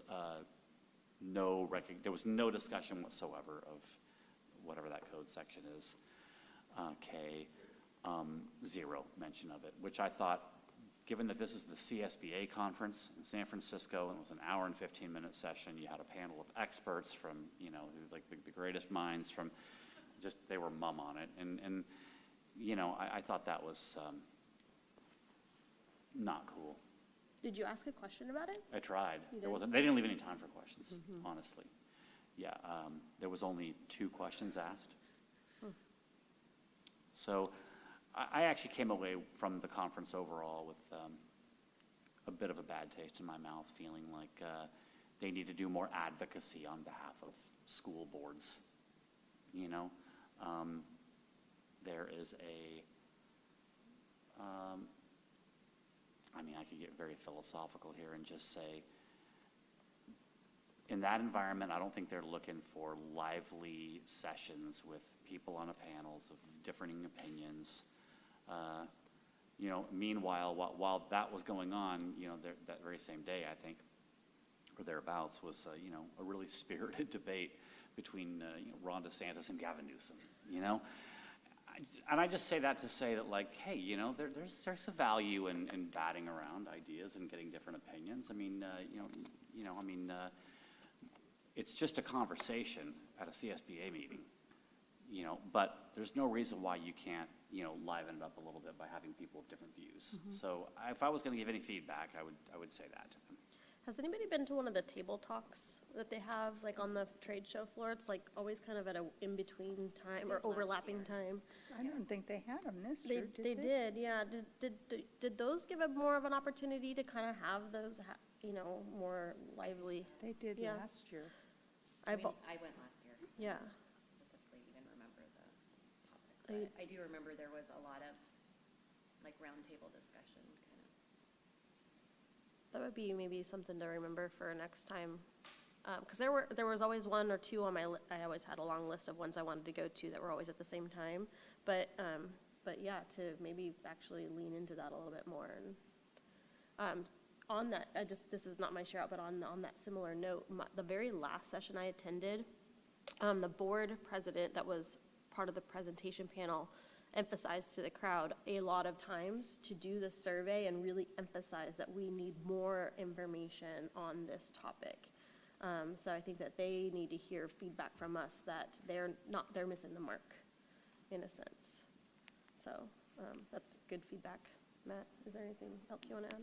Along the same sort of train of thought, one of the topics I went in was safety, and I was expecting to hear kind of a variety of safety issues, maybe even issues regarding staff and student behaviors and things of that nature, but it was basically all directed at school shooting situations, which, although that is obviously the greatest fear, I feel like there's so many other issues in regards to safety that I would have hoped we could have talked about others.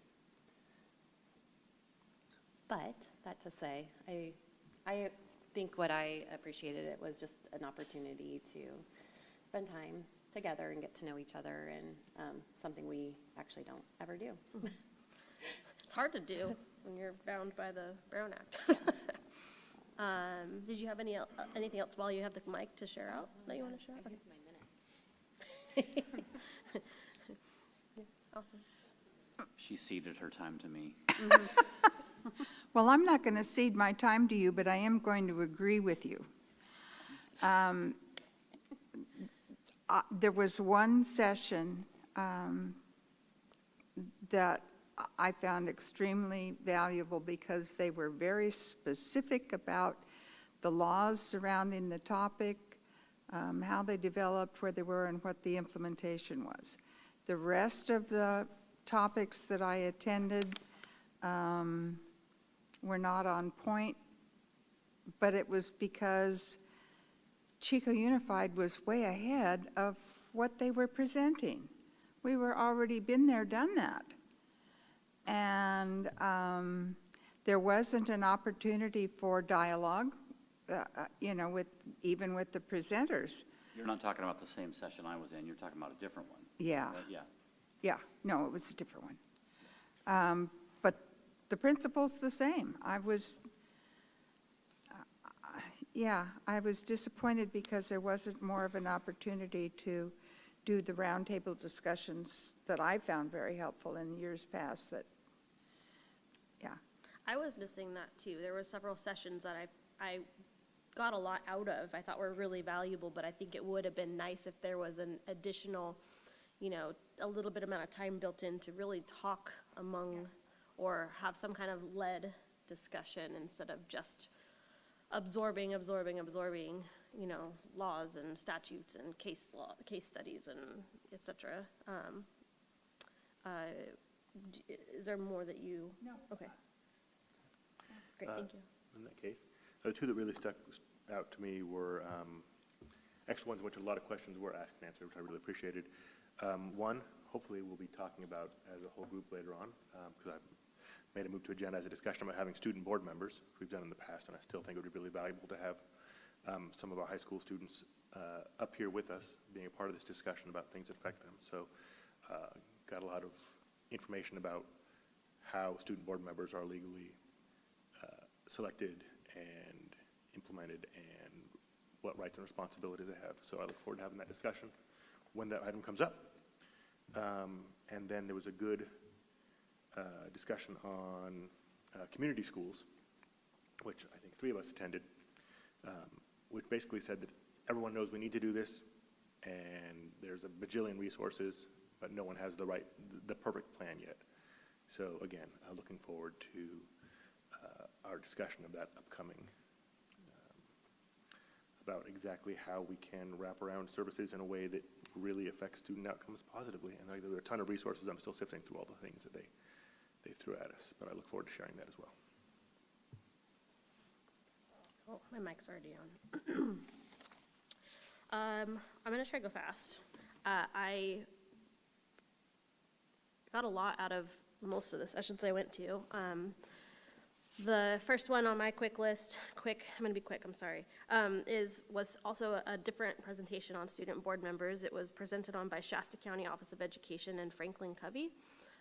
This is the second presentation by Franklin Covey I've attended at CSBA. I did one last year and one this year, different topics, but they seem to have, and maybe they're just good salespeople, but it's a company that does the 7 Habits of Highly Effective XYZ, and also one of my favorite books that kind of inspired me as an early teacher was The Leader in Me, and having that program in schools. Anyway, so Franklin Covey was there supporting the student board members concept, and Shasta County Office of Ed and Shasta high schools have student board members, and so hearing those anecdotes was really powerful, and how they do their process as well.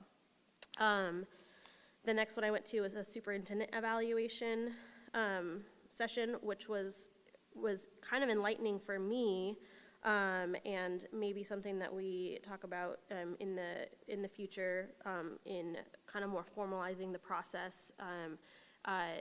Revisit the idea of having a strategic plan that is an umbrella that encapsulates our LCAP and our facilities master plan and our budget. So what they do, as brief as possible, is as a board and as a staff, obviously, set strategic goals. They usually have about 6. And then the board agrees on 4 to 6 priorities and 1 to 2 governance standards, which are CSBA governance standards, to set the evaluation based on each year. And then they get revisited every monthly meeting. During closed session, the superintendent reports on how progress is being made on those goals. And then so it's and then there's a midterm, and it's just a little bit more firmed up. And all the agenda items are linked to those 4 to 6 strategic plan goals in some way. So anyway, I thought it was a really good presentation. I think that, there's room for improvement in both of our superintendent evaluation process to make it more meaningful for us and for staff, as well as our board self-evaluation, which Franklin Covey also has a lot to say on that. But that wasn't a Franklin Covey presentation, that was a CSBA presentation, so they have facilitators for those processes as well. So I have like 10 pages of notes, you guys, I'm sorry. And I'm not going to obviously read them. I went to a chronic absenteeism presentation that was really enlightening, really talking about relationship building and school, the school-wide approach. Something that stood out to me was that 20% is what they stated is like a threshold of chronic absentee cases on a campus that impact. Then that 20% threshold. So if you have 20% of your student population that are labeled as chronic absentee students, it impacts the entire student population. So that was an interesting point, maybe, that we kind of revisit at some point, because I know that we do have some issues with chronic absenteeism. I don't know to what degree off the top of my head. One that I went to that I cried in was the presentation called The Inclusion Trifecta. It was presented by Murrieta Valley Unified School District. And this was a program, a relationship-based paradigm of academics, activities, and athletics to build a meaningful, inclusive campus, and actually school district. It's the entire district that has really kind of leaned into this. And so they have a few programs under that. They have student mentors, like our Little Buddy system, but on every secondary campus. And I can talk a long time about that, but I'm not going to. We can maybe dive into that a little bit deeper at some point. They also do co-teaching in a very particular way. And then, so basically, core subjects are required to have co-teaching sections at all of their secondary schools. And then athletics, and this is the part that like I really got emotional about, is that, you know, obviously they're also I shouldn't say obviously, but they are partnering with Special Olympics, which is great, but they also have a unified sports program. And so Unified Champion Schools is what it's called, and they hold space for intramural competitions among at each school site each quarter. So students from all the schools go to a campus, and they'll do like a day of like what's that game when you throw a beanbag? Like a cornhole tournament for the whole day.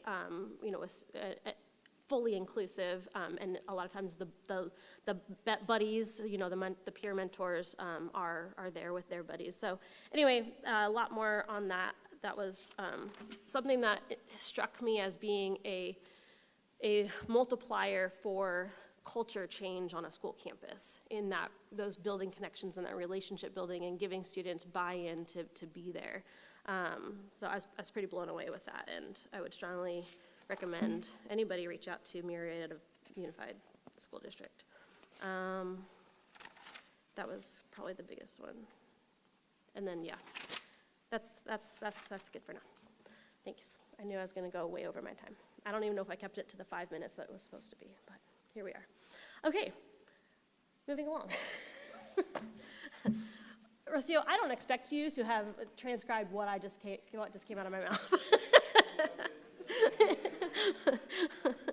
Give her a hammer, because she nailed it.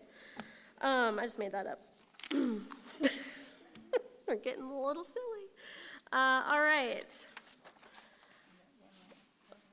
Do we? Oh, yeah, for board. Yeah, so 10.4.2 is the discussion action item on Chico Unified School District Board self-evaluation. I am not sure to what degree we had submitted our self-evaluations, our personal individual ones. We did get feedback from the community. I know last meeting we talked about that as like we're going to review it, and I know we've read through it and we've read the comments, and you know, we all, I think, understand what it is that we do as a board, and you know, where we can improve, and really too how to communicate what we do better to our community, so they do understand what our task is. But that said, I don't know that there's additional comments to make on this, or if we, you know, are good with our current status as self-evaluation, or want to see, you know, our own individual comments kind of compiled, and bring that back next meeting. It was kind of a loosely done process this year, and I blame myself for that, honestly. I just said a lot of words. I need somebody to process that for me. Caitlin Dalby, right? That's me. Oh, a lot of words? I'm sensing a theme tonight. Oh, thank you, Madam President, because that issue was one that was bothering me about whether or not to continue to put time in it. And I think we've answered that question with what we now know is coming in the way of what we need to deal with in the next 4 or 5 months. And that isn't it. But we got a lot out of that survey. No, I got a lot out of the survey and out of the stuff. So, you know, for my own use, that was a helpful tool. And I don't think we need to spend any more time on it, and I'll end it there. Okay. Anybody else? Okay. I don't think that we particularly need to take action on it. No? Okay. Yeah? Okay, great. We have one person signed up for items from the, oh, no, just kidding. That was earlier. Items from the floor, additional items from the floor. After today's presentation, would we like to? Yes, please.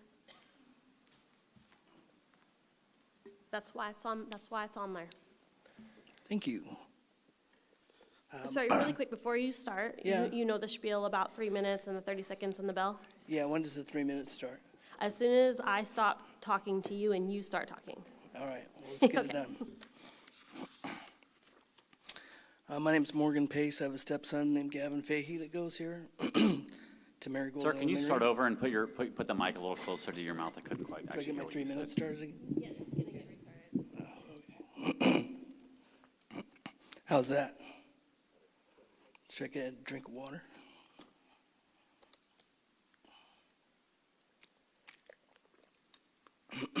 How's that? Thanks.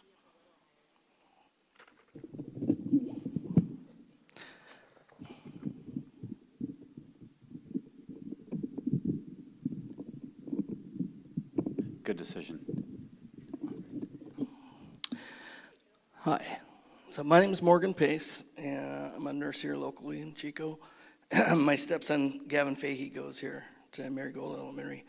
And towards the end of September, my stepson, Gavin, had some behavioral issues, and his behavior was deteriorating in class. And towards the end of that month, a date was set for an SBIT meeting.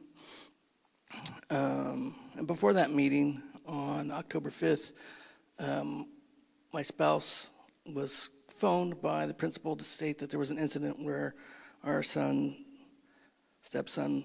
reported that his teacher pulled his arm. And the principal didn't think that there was much merit to it, but she had to go ahead and investigate it. And over the next month or so, my wife received multiple calls every week about Gavin's behavior. Some of them seemed pretty benign reasons for phone calls, but I digress. His behavior was surprising to me as a stepdad because I just spent every day with him over the summer and didn't see any issues in his behavior. The phone calls from the school to my spouse over that time period seemed pretty trivial and increased in frequency and absurdity to the point where my spouse finally had to tell them to stop calling me. On November 2nd, there was an SBIT meeting regarding Gavin's behavior, and in attendance were Principal Heath, Margie Starkey, Mrs. Thomas, Mrs. Schneider, the Friday teacher, Mrs. Pratt, the reading teacher, a counselor, a few other members from the de-escalation team. Not a single member present during that meeting offered any reason as to why Gavin's behavior was getting worse. And instead, his mom and his dad, who was present, gave out an authorization for some sort of school psych evaluator for evaluation, which was not authorized. On November 14th, a parent-teacher conference between my spouse and Mrs. Thomas, the teacher, transpired, and my wife was appalled that the teacher read off the report word for word and said very shortly, "Thank you," and didn't say anything about anything good about my stepson. On 11/16, we received an email saying that Mrs. Thomas is gone and will not be coming back. And after Thanksgiving break, we noticed an immediate change in Gavin's behavior. He was visibly less stressed and happier and back to the normal kid I was used to seeing. The timing of that and the positive change of his behavior was suspect. Anyway, I'm not going to make it all in 30 seconds. Well, that was not the 30-second ding? Okay. You have 30 seconds. Carry on. All right. I'll just summarize it in saying that my stepson was assaulted by that teacher on more than one occasion. It was not brought to light by anybody. The principal was aware of it. Everybody at the SBIT meeting was aware of it before the meeting. Nobody ever mentioned it. The school's mandated reporter. Nobody ever made a report to the police department for an assault on a student. Found that out when we went and filed our own report. Then no report was ever made. So you guys have some investigating to do as to what transpired there. Thank you. Could I encourage you to also go ahead and email us whatever you had written out fully, because I don't think you have yet? Okay, No, yeah. I didn't come close. Could you do more work, please, to give us more information? But yeah, no, I always would encourage you to also send it electronically to all of us. You can send it to the board. That way you can also get your full. It's great to come in person, but you can also, if you can't fit it in 3 minutes, you can email us also. Okay, I'll Yeah. do that. Thank you. All right, thank you.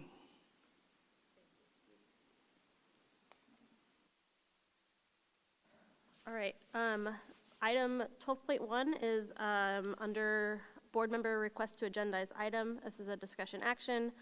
The request is to agendize the addition of at least one non-voting student advisory member to board meetings. I'll turn it over to the member that requested.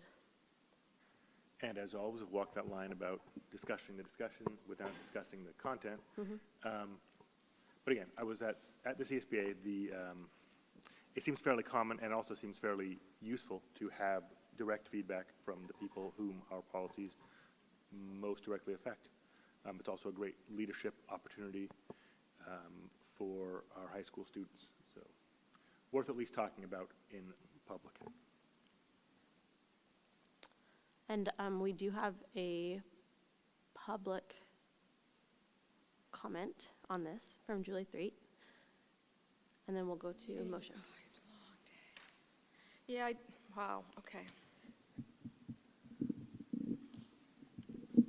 There we go. Don't want to break anything. Yeah, I just wanted to stay and add my support to your proposal to have this agendized. 2 years ago, actually, this same month, when we were here with the COVID and the masks and all this, and I was really watching a lot of school board meetings, and there was a lot that had some really nice student representatives, and I found it to be very, you know, an important thing to maybe think about. You know, we're in these crazy times, right? I mean, this definitely isn't like when I was growing up. I don't think we really needed them, but going through the COVID stuff and a lot of the stuff that's going on in these on your campuses, I think it would behoove you to really put one in place. I don't know if you've been watching the Chico City Council in the past couple of weeks, but they've been, you know, deluged with a lot of the people that are protesting the Palestinian conflict and are, you know, wanting to have a ceasefire, which obviously City Council's like, we can't do anything. Well, in those meetings, there's a couple of students there from Chico High that are bringing blood on their hands and that are really bringing some very specific, harsh allegations about what's going on in their campus in terms of the bullying and the harassment of the Palestinian community and the Jewish. I'm like, and Mayor Coolidge even said, hey, take it over to the Chico School Board. I'm like, okay. I mean, are you guys prepared? So having a student representative in these times is going to be even that much more important, I believe.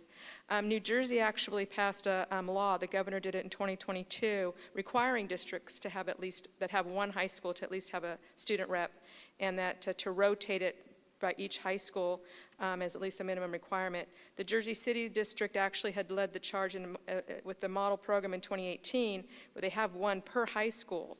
And they actually then added and supplemented to give more empowerment to that student representative, and they gave each student representative from that high school $10,000 to then go back and, like a budget authority empowerment. And then collectively, all 8 of those high school representatives were given $20K to then collectively spend for district funding. So very inspiring program. I think you're going to need to think about, do you want one from Chico High, one from PV, one from Inspire? I think there's a lot of pros and cons. You guys are very competitive with your high schools. I think having one from each would be really beneficial. There are some school districts that will allow the student body to vote for their one representative. Others apply, and then you guys as a school board decide which one to hire. We did that at Enloe with our patient ambassadors from the high schools. And it was, again, a nice process for you guys to then evaluate each one of these candidates. Obviously, no closed session, no confidential data is given. It's kind of across the board. Berkeley actually has an interesting program. They actually voted to allow 16-year-olds and above to vote for school board elections. That gave them the student body that are, hey, we've got some, you know, skin in the game and we can vote for our school board. Maryland actually gives voting power to their student representatives. So that's maybe something to think about. So yeah, I think, and Shasta County, go Shasta County. So yeah, I think it's a great program, and I think there's a lot of opportunity to be creative and things to think about there. So good idea. Thank you. All right. So Mr. Lado, would you like to state your motion? Yes. I move that we agendize a full discussion regarding adding student representatives to our school board. I'll second. Oh, I'm sorry, yes, at least. Are you? No. Are you first? Go ahead. Okay, I was just going to second the motion, and I know I called 1997 student rep to the board, who now lives in London. Oh, cool. So I'll be able to add to it if we approve it. And if I may, I know that says non-voting student advisory member on this. There are specific rules, and we'll get into during the discussion, about when and how students can and can't vote. There are laws in place at the state level about what they can and can't weigh in on. So, Could I ask that we take this as an opportunity, assuming it's approved tonight, for staff to give us an update on what feedback is coming from our students, kind of directly to them, just so we can hear what is going on now, so we identify what's happening and how could we maybe elevate that or fill in any gaps to get a direct voice to the board. I just want a little bit more context around getting student feedback directly to the board. and I mean, in the absence of a representative, what mechanism are you thinking of for us gathering that information? I think what I heard you say is at the same meeting where we discuss adding student members, we'll also get an update on what students are hearing. No, what student input is already being given? Yeah, we have the minutes from those meetings when we meet with the different elementary, junior high, and high school kids. We have the minutes of those meetings. This year, we've already had our first set, and we'll do another one in the spring with them right before the LCAP. Yeah, so just like a snapshot of what that looks like and what kind of feedback Sure. comes from that. That's all. I just wanted to see what we do and how we could maybe make it a bit better or more significant. So yeah, that's acceptable. Okay. Yes. I would like to hear a thorough history as much as possible. You say there was a student representative back once upon a time? Oh, yeah, we had. Yeah. And there's not anymore. Maybe Ms. Robinson can deliver that portion of the agenda item. History, I want a history. Not right now. Don't give it to me right now. I don't want it, okay? But when we do delve into this, I'd like to hear, essentially why we don't have one anymore. I'm curious to what happened, There are many reasons, so I we'll look forward talk to about hearing it them. then. And you can have the conch, when we talk about it. I'm prepared to vote? second it, or has it already been seconded? Yep, Yeah, okay. it's Yeah, seconded. Yep. so, All right, well, let's start the vote with Mr. Lando. Lando, aye. tennis eye. Dalby, aye. Robinson, aye. Conk and I. All right, it's unanimous. Do I have a motion to adjourn? So moved. Seconded. We will adjourn. That was weak.